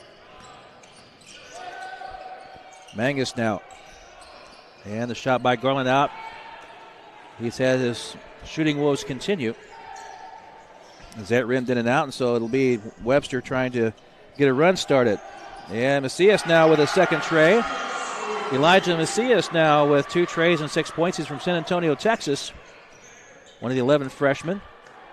And now all of a sudden Webster is within single digits now, down by 8. So Wabash, which had been a little bit more methodical and relaxed offensively, now need to pick up the pace a little bit offensively. Davidson able to get a shot up, and it's rattles in and out, but he's fouled. He'll go to the free throw line.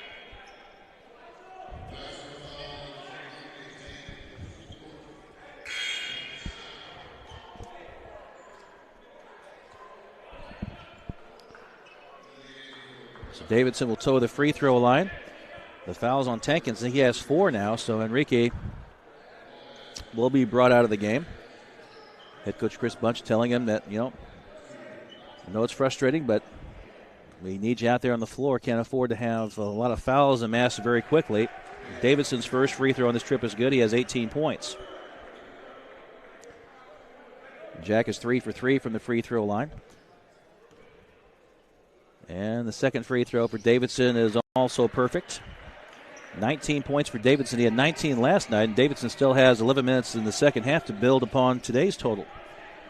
66-56. It's a 10-point lead for Wabash. Webster had cut it to 8 a few moments ago. Now it's back to 10. But the Gorlocks trying to build some momentum. Right wing, and a shot missed by Tarplin, and it's a collection in the corner on a bounce for Eberhardt.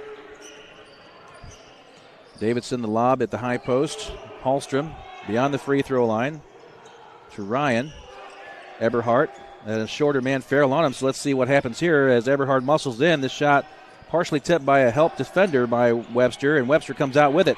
Nation comes out of the scrum with the ball, spins, looking for help, and we may have a foul and a reach-in as Nation finished that spinning performance with a basket, but that's waved off as the foul was before the shot. And Hallstrom's called for a second foul as a result.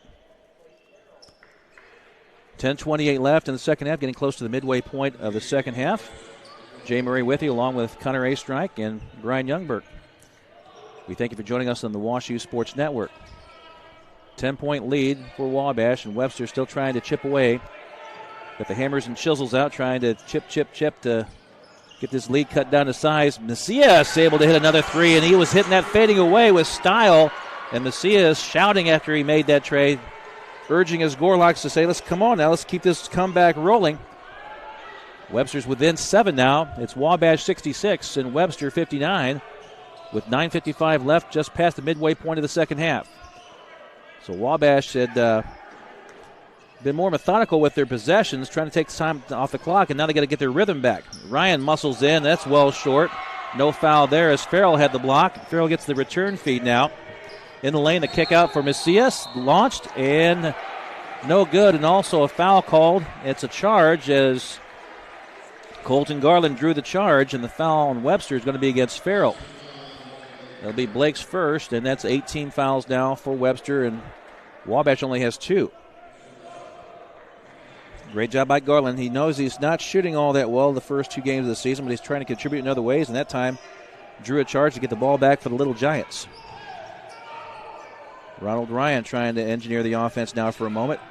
Garland over to Eberhardt, left open from the wing, pump fakes a 3, attacks the lane, but he'll be fouled as he passed the ball across to the near side for Ryan, and the foul is going to be on Farrell. That's his second. So Blake Farrell picks up 2 quick fouls. 9 now for Webster, so it'll be a 1-and-1 opportunity for Alex Eberhardt. Nation exits. Etienne returns, and Santolian returns now, as well as Marvin Santolian with the goggles on. Van Ness exits, and also checking in at the last moment for Webster, I believe Nigel Wilcox is back in, and he'll replace Tarplin. So everybody's now set, 5 players apiece for each team on the floor. So the free throw now, the 1-and-1 will be attempted by Alex Eberhard, the first free throw attempt of the evening. It's up and long, and a good substitution by Chris Bunch as Wilcox off the bench gets an immediate rebound collected on that missed free throw by Eberhard. So Webster again only down by 7. Let's see if the Gorlocks can continue. Macias from range again, that from long range is off the mark. Wilcox saves it off the couple of knees, though, and the ball finally out of bounds. Macias tried to save it close to the water coolers over there. The Powerade coolers, but the ball out of bounds off of Macias last. It'll be Wabash basketball. And a timeout's going to be called. I believe Colin Brummett says it's a good time for us to get reorganized offensively, as Wabash had a lead at one point of 16, but it's been whittled down now to 7 at 66-59. So we'll see how things go here the rest of the way. We're going to take a quick timeout and come back with more here on the WashU Sports Network.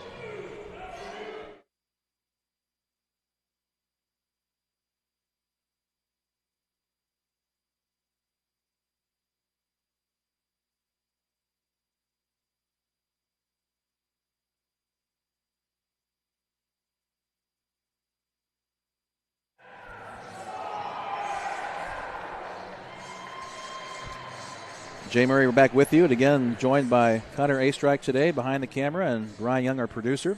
Brian Youngberg, he's done a great job, as has Connor. So we're fortunate to have a lot of good personnel here on the WashU Sports Network as we're bringing you the final round of the Lopata Classic, the 34th annual edition. It's the third place game. We're in the second half. 8:57 to play, so if you're just joining us, pull up a chair or find a soft place on the couch. especially if you're watching this through your TV, you're able to do that. So find a comfortable place to settle in for the final 8:57 of the second half. Wabash had a 16-point lead a few minutes ago. But Webster been able to cut that down to 7 now. So this is anybody's contest for the third-place trophy. Two young teams on the floor. Wabash, no seniors on the squad, and Webster has 11 freshmen. Ryan, the feed.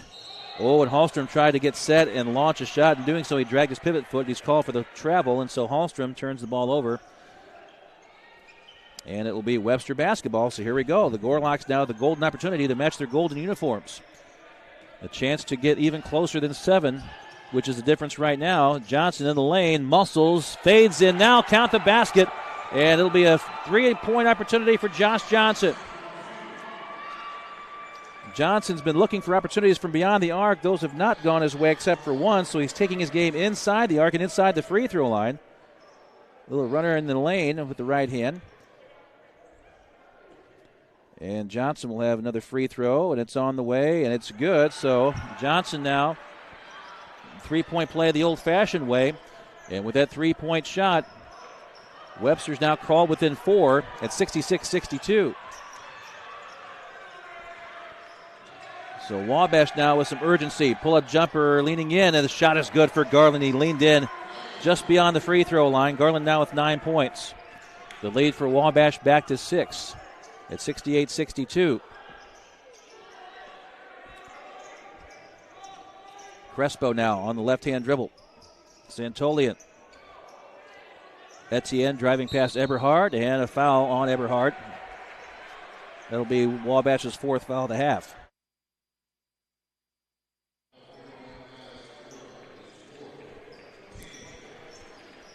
Mangus returns now for Wabash, and also checking back in will be Logan White. Meanwhile, Webster continues to try to get this lead whittled down. They had whittled down to 4. It's now back up to 6. Johnson trying to jab step past Garland. Does so on the second attempt, and his off-balance shot up and misses. Not by much, but Johnson goes to the free throw line. So Johnson will go to the free throw line, and the foul is going to be against Colton Garland, his 3rd. So Johnson will shoot 2 free throws. 6 points all in the second half for Josh. And the free throw is good.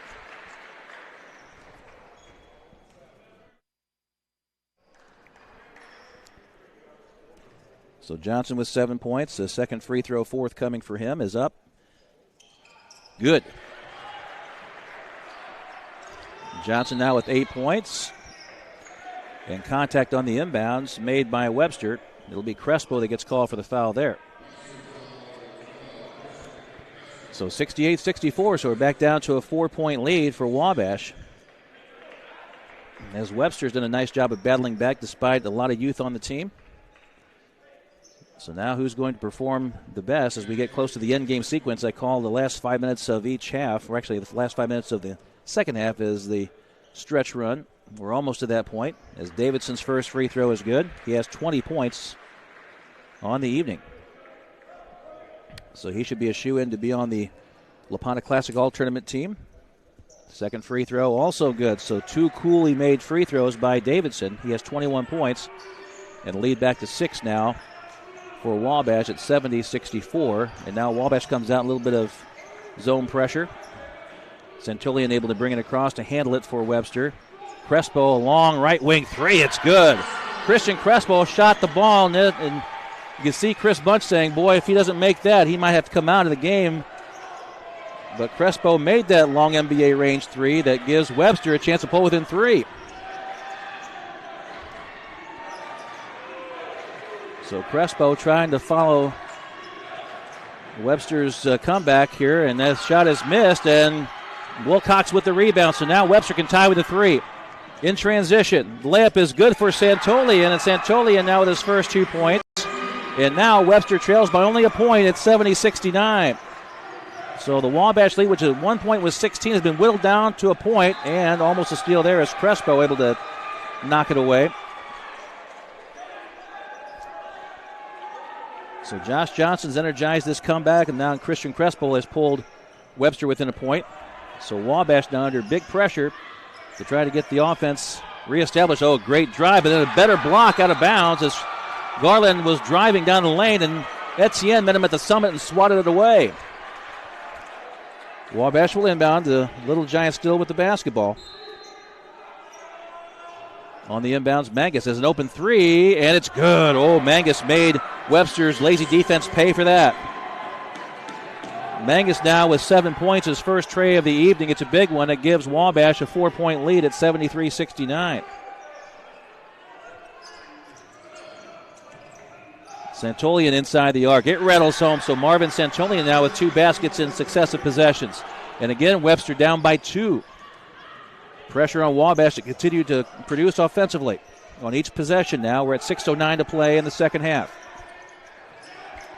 Davidson got away from a couple of defenders. Now another three. It's also nestled in. Parker Mangus has emerged now to try to get Wabash a couple of steps ahead of Webster. The lead now is 5 for Wabash as Mangus now with a couple of trays in succession. Let's see how Webster reacts to that. They had gotten close within a point. Will they get discouraged or will they keep fighting here? Crespo a three. It's good. It's on the bottom of the well again as he fell to his backside. And Crespo now has 9 points on 3 trays here tonight. And that last tray has brought Webster within 2 at 76-74. Wabash up by a deuce. Garland can lay it in if he wants. Instead, it goes to the corner for Davidson. Back to Garland. 13 on the shot clock for the Little Giants. 5:15 on the game clock left in the second half. Garland between the legs dribble. Can't shake free from Santolian. 5 on the shot clock. Mangus bobbles the dribble a bit. Off balance the shot is well short. Loose ball picked up by Crespo. And now Webster can take the lead with a three. Their first lead that they've had since it was 12-10 in its favor very early in the first half. 76-74 for the tie. It's Etienne. He lays it in. Rodson Etienne able to muscle it in. He was knocked down, no foul, but Webster's tying the game at 76. So Webster, again, who has not led since 12-10 in the first half, have tied it at 76. Fans for both teams making noise now as Mangus spins to his right. Cut off on the double team. Needs some help. Count of 3, count of 4. Hallstrom now with 8 on the shot clock. Harrison pump fakes off the glass and in. Just barely got past Wilcox to lay it in. Hallstrom now with 9 points. Wabash has regained the lead now at 78-76. 4:10 to play in the second half. Will we see overtime here in the third place game of the Lopata Classic? We might. Jab step once. Going to the left now is Johnson to Santolian. He wants a screen from Wilcox. He doesn't get it. Marvin trying to shake three. Fadeaway jumper is off the mark. And Logan White collects the rebound for Wabash to keep Webster at bay for the moment. Mangus trying to muscle his way in and found an opening and able to lay it in. As Mangus now with 12 points, he has had a burst of scoring, 8 points in the last 3 or 4 possessions that Wabash has had, and he has helped the Little Giants maintain the lead or get the lead back at 80-76. Webster tied it at 76, but 4 points in succession. And as a result, Mangus has helped Wabash gain a 4-point lead at 80-76.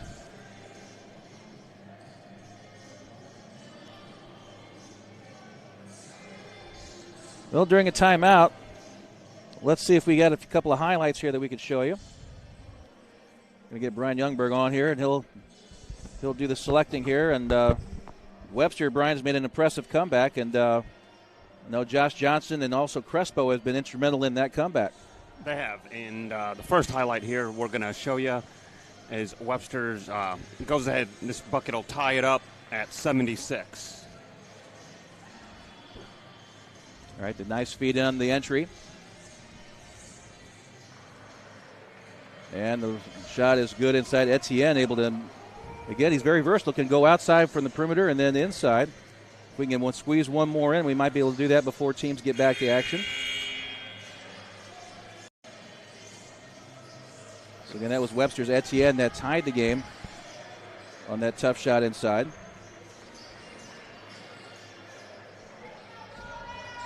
And we'll bring up a couple more on the next stoppage here. We'll load up the shotgun and give you a couple more here along the way. Thank you, Brian, for that. Brian Youngberg doing a great job for us as far as our producer's concerned, able to give you that game-tying highlight as Rodson Etienne tied it for Webster on that basket.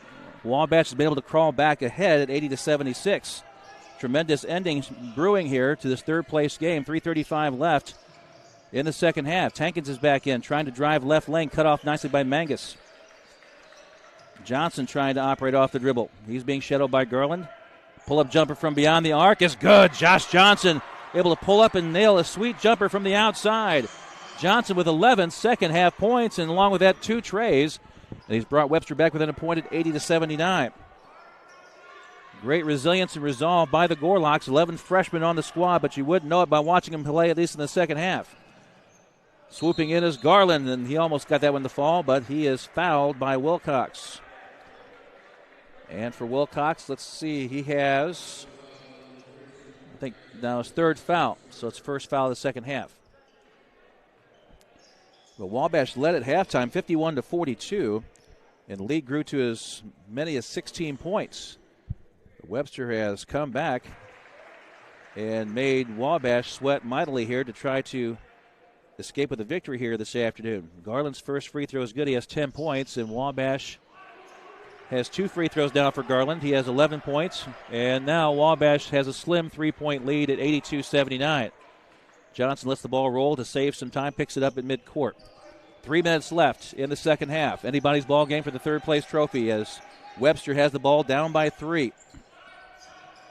Tankins wearing number 3, drives to the hoop and fouled either by White or Mangus. I think it's Mangus from behind that gets the foul assessed, or I could be wrong. Well, I guessed wrong. As Logan White's called for the foul, and that's his first. Wabash has 16 fouls. Webster already beyond 10, so it's double bonus time the rest of the way for Wabash. But now Webster has Tankins shooting a free throw, and it bounces once, twice, and falls away. Free throw missed. So, again, we're in the home stretch in the end game sequence. 2:51 left, so free throw is vital for either team here. Tankins missed his first. He has one more. Enrique with 10 points. And the second free throw also long, and Mangus with a rebound. So 2 key misses there for Tankins.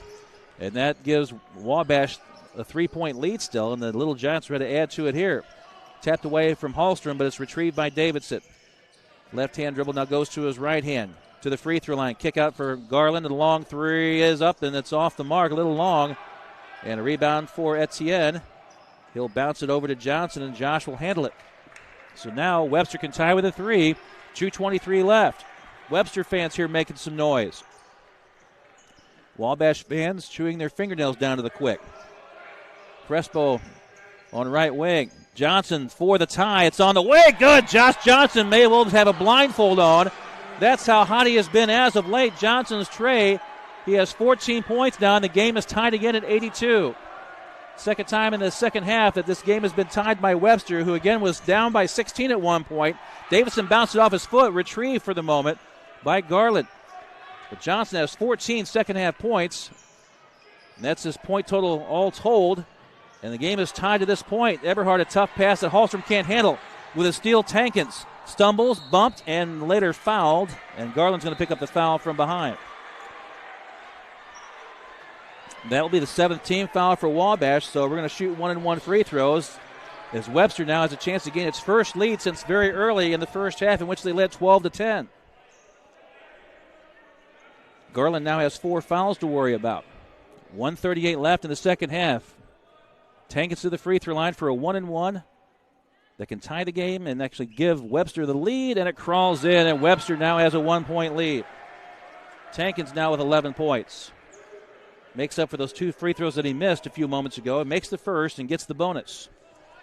Webster trying to get a 2-point lead now. 83-82 is the score. 1:38 left in the second half. Free throw for Tankins. Good.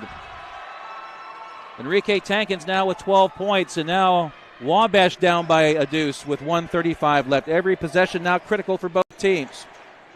Mangus now to Davidson.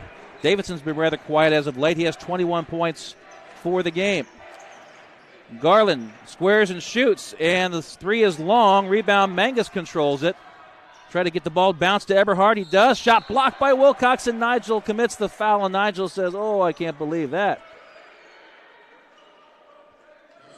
To his credit, Nigel says nothing, but he's disappointed. He thought he had a clean block, but he's called for the foul, his fourth. So Wilcox with his fourth.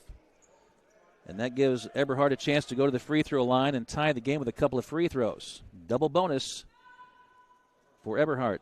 Pauses, shoots, and scores. Eberhard now with 8 points. Wabash trails by a point with 1:16 left, but Eberhard can tie it with another free throw.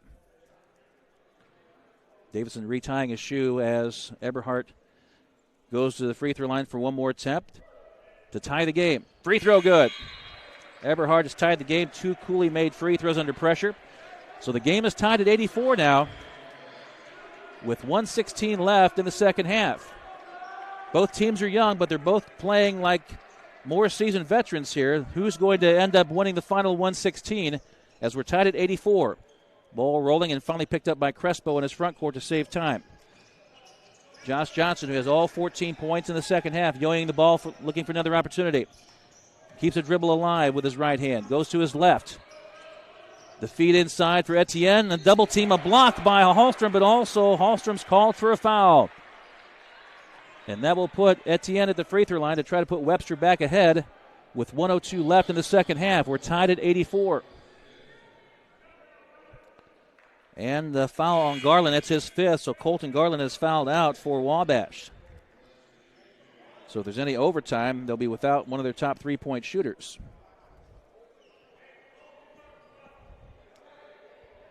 So Garland remains on the floor for the time being, and now Kyle Brummett wants to talk to one of the officials. This might be to try to ice Etienne at the free throw line.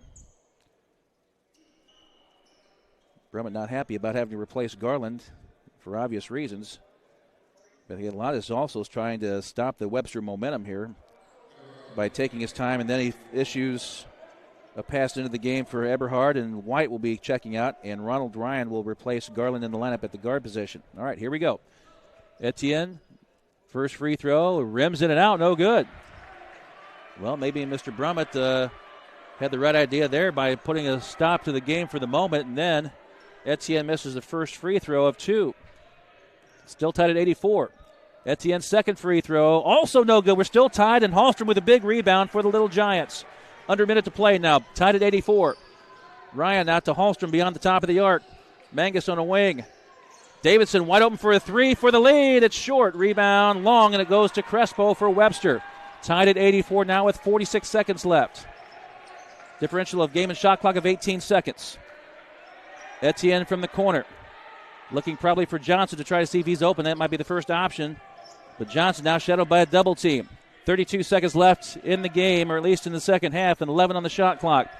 Johnson now gets a hold of it, trying to cross over to his left. Leans in, layup is missed. Follow-up is good by Wilcox with 23 seconds left. Wilcox with a huge offensive rebound, and the putback has given the Gorlocks a 2-point lead at 86-84.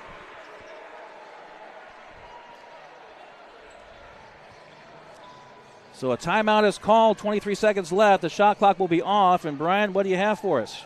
We'll take a look at that last play again to give the Gorlocks the lead for now at 86-84. Yeah, Johnson was the man that the Webster is looking for. He's been hot with 14 second-half points. Backs it out, trying to attack. Crosses over nicely. Good shot but missed, but Wilcox was not boxed out. And Wilcox there to finish the play. And so 2 freshmen orchestrating the chance to get the basket that gives Webster a 2-point lead. So thank you, Brian, for that. As Brian Youngberg dials up the highlight for us. Again, that has given Webster a 2-point lead at 86-84. 23 seconds left. The shot clock will be off for Wabash. So now what do you do if you're Wabash? Who's your option? Colton Garland has fouled out. So you have Davidson with 21 points. We've not seen Stokowski because he's been hurt, so he had 14 points, so that's not an option. Mangus with 12, 8 in the second half could be an option on the outside. He can also take the ball to the rack. Hallstrom and Eberhard have 9 points each inside. So we'll see what Kyle Brummett wants to do, the head coach at Wabash. 5 on the floor for Wabash. Eberhard along with Ryan, Davidson, Hallstrom, and Mangus. For Webster, you have Wilcox and also Tankins, Crespo, Etienne, and Johnson. On the inbounds, no pressure in the inbounds. Davidson brings it across with 20 seconds left. Davidson trying to get free, trying to drive around. Wilcox off balance. The jumper is good. A runner by Davidson. He's hurt as he fell to the floor. They'll stop the clock now with 14.7 seconds left. The timeout was called as it was. I believe Wabash calls the timeout. What a great performance by Davidson. He'd been held in check until the last couple of moments. And let's see what we have here. Do we have that shot by Davidson? We'll bring Brian Youngberg back into the conversation. Great job by Wabash to respond as Webster poised to take victory out of the jaws of defeat as they were down by 16. Webster was at one point. But Davidson was able to take the ball from a wing and drive to the hoop. And so that was a basket that has tied the game at 86. So we don't have that highlight for you, but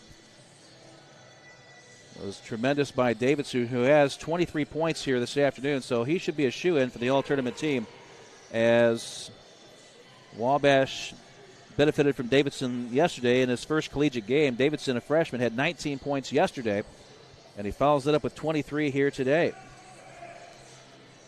So Davidson ties the game at 86. Now it's Webster's turn. Who are the options? Obviously, Josh Johnson's the first option. As Johnson, for Webster, has 14 points. Missed his last shot, but Wilcox had got a tip in to tie it earlier. Tankins has 12 points with 4 fouls.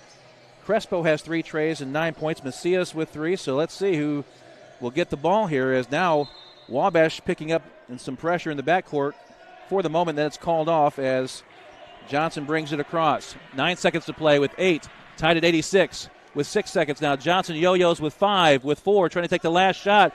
4-3, it's on the way, off the mark. Rebound tapped, and we have overtime as the rebound pulled down by Etienne. He could get a shot on the glass and in the rim before the horn sounded, and we have overtime here for the third place trophy featuring Webster and Wabash. So the game tied at 86 at the end of regulation. So after a half that resulted in 93 points between the two teams in the first half, both teams a little bit less as far as the offensive output in the second half, as Wabash put up 35 points and Webster had 44. But again, the story of the game, Wabash had a 16-point lead at one stage about midway through the second half, and things were looking good for Wabash. They had a good offensive flow in the half court, and they're at the point where they thought, well, we'll just be a little bit more deliberate, take some time off the clock to keep Webster from having chances offensively. Well, I guess that change of gears is a subtle change. It wasn't like they just held the ball in four corners offense of the old North Carolina days before the shot clock was put into place. So it wasn't like that, but the subtle shift of the gears there to kind of slow things down, to try to milk some time off the clock, that might have cooled off Wabash's offense enough to where Webster gained momentum fairly quickly. And Webster had its first lead. They had tied the game at 76 and 82. Wabash, to its credit, was able to at least keep Webster from winning the game outright at the end of regulation, as Davidson had the last basket that tied the game with about 10 seconds or so left in the second half. So we are headed to overtime. Again, thanks for joining us. Jay Murray here on the WashU Sports Network, along with Connor Astrike and Brian Youngberg. Overtime now will be underway here in just a moment as Wilcox and Hallstrom at center circle to jump it up. So the opening tap of the first overtime as the teams are tied at 86 in the third place game of the Lopata Classic. And just as we have the first tap, I think one of the officials not happy with that toss, so we're going to have a second toss of the jump ball to start the overtime. That looks like a better tap, and it's tapped by Wilcox, but nobody there on the other side of the circle to grab it for the Gorlock, so it's Wabash that ends up with it. Colton Garland is fouled out for Wabash, so it's Ronald Ryan in his place. Logan White between the circles. Ryan looking inside for Hallstrom, puts it on the deck instead. The kick out. Mangus pump fakes a three, dishes inside. Hallstrom with a nice basket inside, and Mangus with a nice assist along the way. So that's how overtime begins, and Wabash gets the first bucket of overtime to lead 88-86 in the first 30 seconds of the extra session. Tankins between the legs dribble, can't shake free from Mangus. Out now to Johnson. And a very explosive second half. All 14 points were scored by him in the second half. He has it right now, driving past White to the 10, and it's off the rim short. And it's going to be a foul on White. White, good sportsmanship there. Say, hey, sorry about that, just trying to block the shot. Johnson, that's all right. And Logan White now has his second foul. And to the free throw line will be Josh Johnson, who has, again, 14 points. All were scored in the second half. Free throw up and good. Johnson with 15 points. Again, in the preseason, he had 14 points against UMSL, a Division II team, University of Missouri St. Louis, if you're not familiar with the acronym. But Johnson, a quieter evening yesterday. But he has exploded here in the second half and now has a couple of free throws in overtime as Johnson has tied it at 88. So we're in overtime for the third place trophy, the 34th annual Lopata Classic. Tied at 88 as Wabash trying to take a step ahead now. Oh, Davidson wanted a three, but he couldn't get his feet firmly set.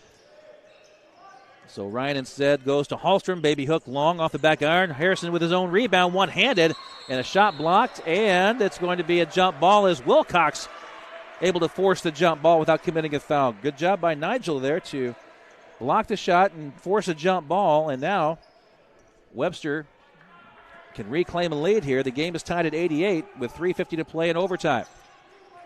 Again, Crespo let the ball roll to save some time should they need it at the end of the overtime session. Crespo gets a feed, free throw line jumper. It's line drived and it's in. Christian Crespo now with 11 points. And Webster has a 2-point lead now in overtime at 90-88. 3:31 left in the overtime session here. This has been a very satisfying, entertaining game to watch here between two young teams trying to make big strides from last season. Ryan backs it down the dribble with 11 on the shot clock. Davidson trying to get free. Gets past two players, and Etienne knocked it out of bounds, but it's off of Davidson's knee. It's a good call by the official as Etienne was able to wrap around, tap it away from behind from Davidson, and bounce off Davidson's knee. So the fortunate bounce gives the ball to Webster. Webster has a 2-point lead now, can gain a very important two-possession lead here if they get a basket on this exchange. 3:06 left. Jab step Johnson drives to his right to the baseline, double team, ball knocked away from him, and it's retrieved by Hallstrom. That time Wabash had the answer. And now Davidson tried to set his feet for a three, couldn't. Mangus into White, baby hook is good. Logan White able to muscle a shot, and he has 9 points. The junior from Avon, Indiana, has tied the game at 90 for Wabash. 2:41 left in overtime for the third-place trophy of the 34th annual Lopata Classic here at Washington University in St. Louis. Long three for Crespo is off the mark this time. Looked like Wabash trying to bait him into a long shot as Crespo loves to shoot those threes and perhaps was baited into a long one that was missed. And Wabash now can take a lead. We're tied at 90 as Ryan has it on left wing. Hallstrom being guarded from behind by Wilcox inside. White trying to get separation away from Etienne. Can't do so. Davidson now trying to create. Lost the handle of it, and it's retrieved now by Tankins. Here comes Webster, 3-on-3. Tankins spinning off the glass, and it rolls off, and a rebound for White. Oh, a tough break for Webster. They had a chance to take a lead on that spinning move by Tankins off the steal, but they couldn't convert.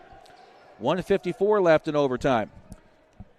Wabash now takes a brief sigh of relief there. The game is still tied at 90.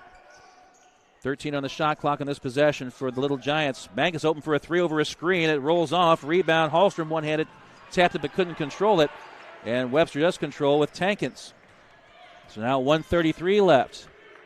The crowd for both teams kind of at a hush, kind of wondering who's going to have one final push that could get victory here in overtime. Left wing now for Tankins with 12 on the shot clock. Tankins looking to his right, now driving baseline. Logan White cuts him off. The shot is up and around. No good, and White clears the rebound. Logan White with good defense, and he's able to quickly get the rebound for Wabash. Now the Little Giants may have an advantage here. Tied at 90.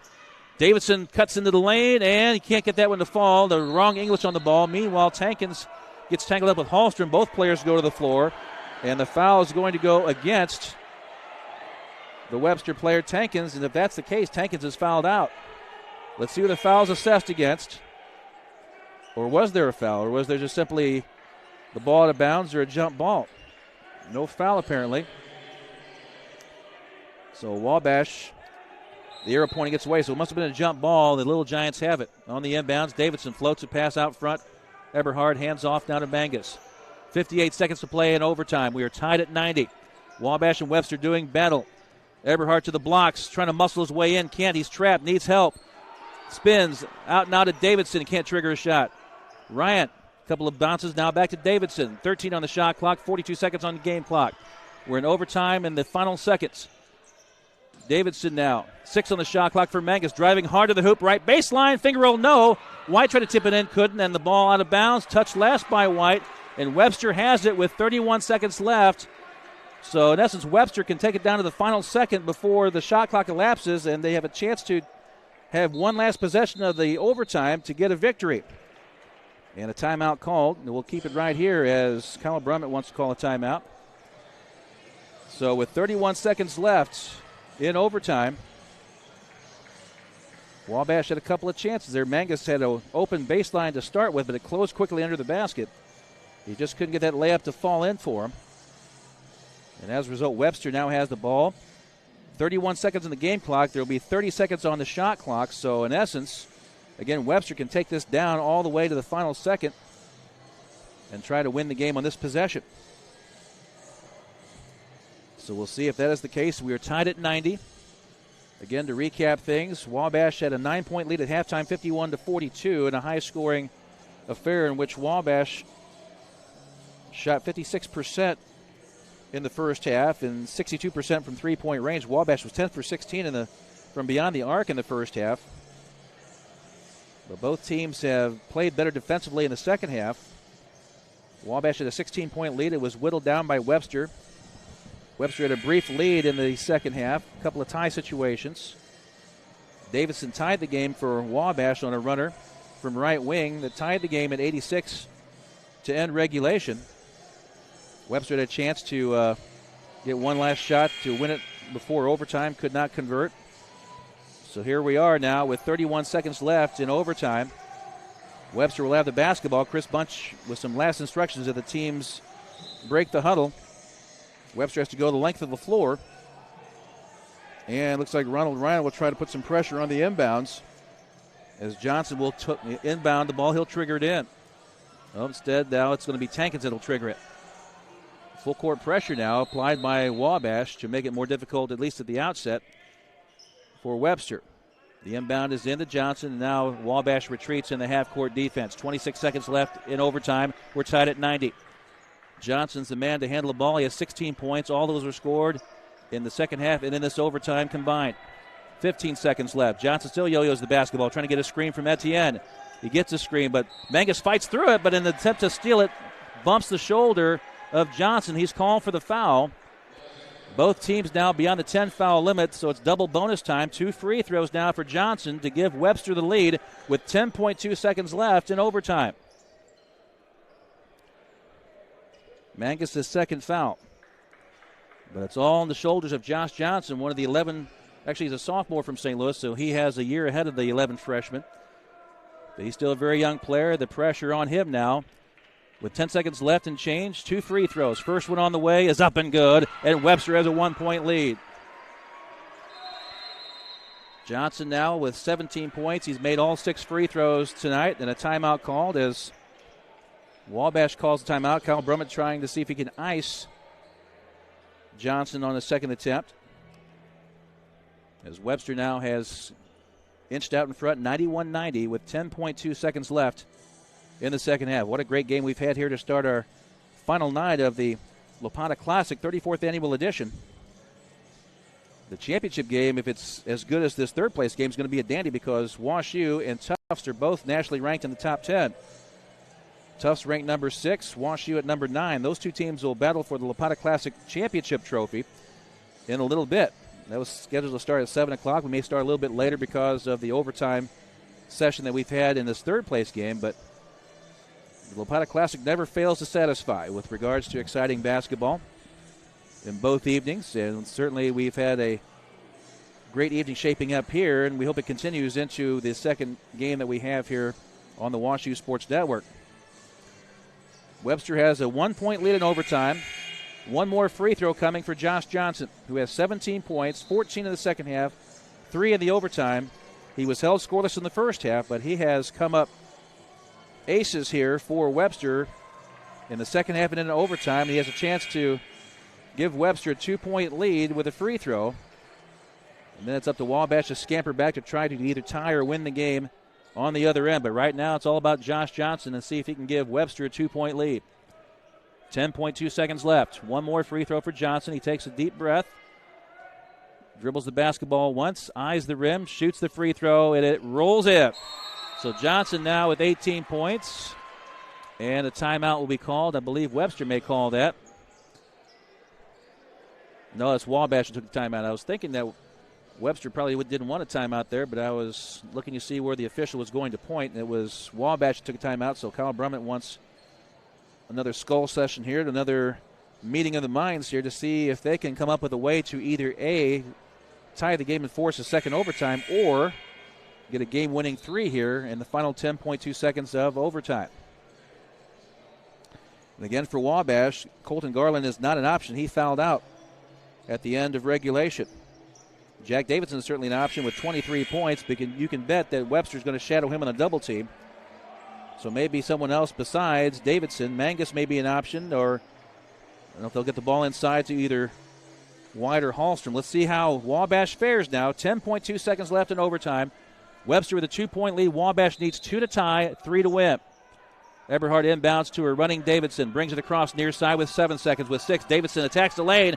Layup attempt is blocked, but also a foul.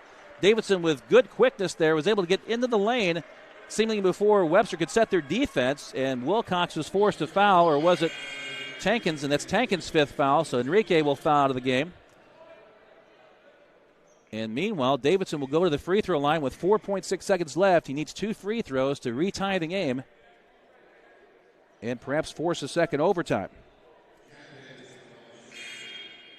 If Davidson makes these 2 free throws, there will be a little bit of time for Webster to try to make one last mad dash into the front court. But first things first, Davidson goes to the free throw line with 23 points. First free throw, good. Unflappable is Jack Davidson here in this tournament. He has 24 points, and he too has made all of his free throws. He has 6 consecutive, as did Josh Johnson, who had 7 consecutive for Webster here. So a timeout call, and this time it will be Chris Bunch of Webster that calls a timeout to try to ice Mr. Davidson at the free throw line. We'll see if that's successful. But in the meantime, again, thanks for joining us on the WashU Sports Network. Jay Murray with you, along with Brian Youngberg and Connor Astrike. We're here at Washington University. Inside the field house, you're looking at Edwards Fay Court. This is the third-place game of the Lopata Classic. 34th annual Lopata Classic has been sensational in this third-place game. We're in the final moments of overtime. It's 92-91 in favor of Webster. Davidson made a free throw to cut the lead of Webster down to a point. Then a timeout called for Webster's Chris Bunch, the head coach of the Gorlocks. He's hoping that will ice Davidson at the free throw line. So we'll see what Jack can do. Again, quite a opening weekend for the freshman. His first game as a collegian last night. He had a rough start early and then got an earful from Kyle Brummett, the head coach, as if to say, Jack, you're better than that. Don't worry about any pressure. Just play. Was the body language there that Brummett used last night. And from that point on, Davidson was fantastic. 19 points last night in a loss to a loss to WashU. And now he has 24 points here. But he needs one more to tie it for Wabash with 4.6 seconds left in overtime.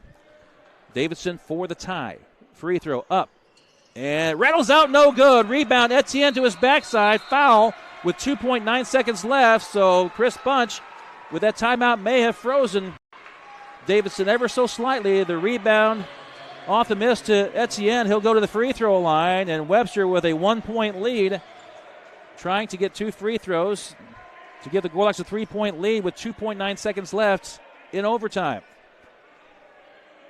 Well, Davidson with his hands on his hips, frustrated. That looked to be good, but it's a tad bit too long there as the ball rattled up and then out of the cylinder. Etienne, who has done a great job rebounding throughout the weekend. Again, Etienne is not a guy that's 6'8", but he's playing taller than his stature of 6'2". A swing man, a guard forward by trade. Etienne, a freshman, was fouled. He'll have a chance to give Webster a 3-point lead with 2 made free throws.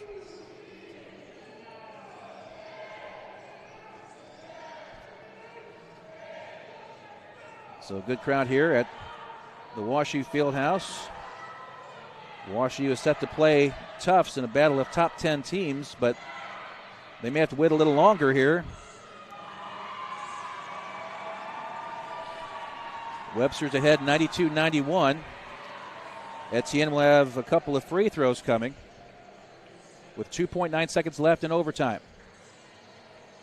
Even if he makes both, there may be a chance to get the ball for Wabash up to midcourt, maybe call a last timeout and then set up a 3-point shot.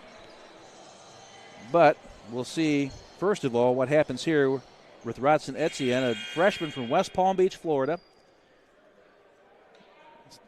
Away from the free throw line for a moment, now gets the ball, now will toe the free throw line. Deep breath, knee bend, free throw. Ooh, it trickles off. It spun on the rim ever so slightly, then fell away. Etienne misses his first free throw. Webster still has a 1-point lead. Etienne trying to make it a 2-point lead with 2.9 on the clock in overtime. Free throw up. Good. All right, Etienne with 14 points. Eberhardt trying to inbound long. Ryan, the tough catch. Can he shoot the ball? With 1 second, Davidson off the front of the rim, and that will be it as Webster wins at 93-91. They did get a last-second shot for Davidson, but that three was short off the front of the rim. And Webster gets a victory, 93-91 in overtime over Wabash. What a great game for both teams. Both teams will have a lot of positive to build on, but I know Wabash disappointed that they suffered a loss here tonight. But again, these early tournaments provide a lot of teaching moments, and hopefully all the teams involved will have some moments that they can build on to help them in non-conference play, and then when they get into their conference slate a little bit later on in the regular season.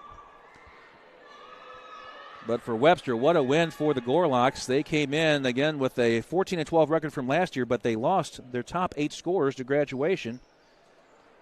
And so Chris Bunch had to go beat the bushes, and he had to get a lot of young players. He brought in 14 freshmen, 11 stuck for the season opening weekend here. So 11 freshmen on the roster for Webster. They played Tufts pretty closely, at least for the first 10 minutes of the first half yesterday. So these 11 freshmen, they don't have the deer in the headlights look. They have that little bit of swagger saying, yeah, we were successful in high school. We'll just raise our level of game here at college, and we will continue our success that we had in high school. So there's a lot of confidence among these 11 freshmen, especially the ones that have seen a lot of action in this first 2 games of this weekend. Josh Johnson deserves a lot of credit. He had some heroic moments. Etienne tied the game for Webster, and so Webster able to come away with one victory this weekend. They get the third-place trophy to take back to Webster University. WashU and Webster separated by about 5 miles as the crow flies, as Webster a little bit closer to downtown St. Louis than WashU is. But this could be a nice stepping stone for Webster, and the other teams in the SLEAC better take notice about Webster's performance this week, and they better be ready. The Gorloks, in my mind, could be a team that could be fast approaching becoming a favorite to win that conference. If they can play within themselves and not get too carried away with their exuberant youth. What we saw here in the weekend, Chris Bunch did a great job of getting this very young team and the puzzle pieces in place to be competitive, and they defeat Wabash here this afternoon, 93-91. So Jack Davidson, as we announce all tournament team selections from both Wabash and Webster, Jack Davidson on the all tournament team, and rightfully so. 19 points last night and 24 tonight. Josh Johnson on the all tournament team for Webster. Johnson had 6 points and 8 rebounds last night, but he had a tremendous game tonight, 18 points. Again, he was the vital cog for Webster as they came from 16 points down. They eventually caught Wabash, took a brief lead, tied the game twice late. Had a chance to win the game in regulation late, but couldn't get a basket. But Webster prevails nonetheless, 93-91 in overtime against Wabash here tonight. So Anthony Asma, the director of athletics here at WashU, shaking hands now with Michael Dunn of Webster. Logan White likewise shaking hands with Chris Peacock, associate director of athletics here at WashU. As we're going to get things wrapped up here in just a moment. Let's go ahead and wrap things up. I'll update you with regards to our. So join us in our next broadcast of WashU and Tufts. We'll update the Webster Wabash stats. But right now, we have to close the broadcast for a moment, and then we'll rejoin in a few moments here on the WashU Sports Network.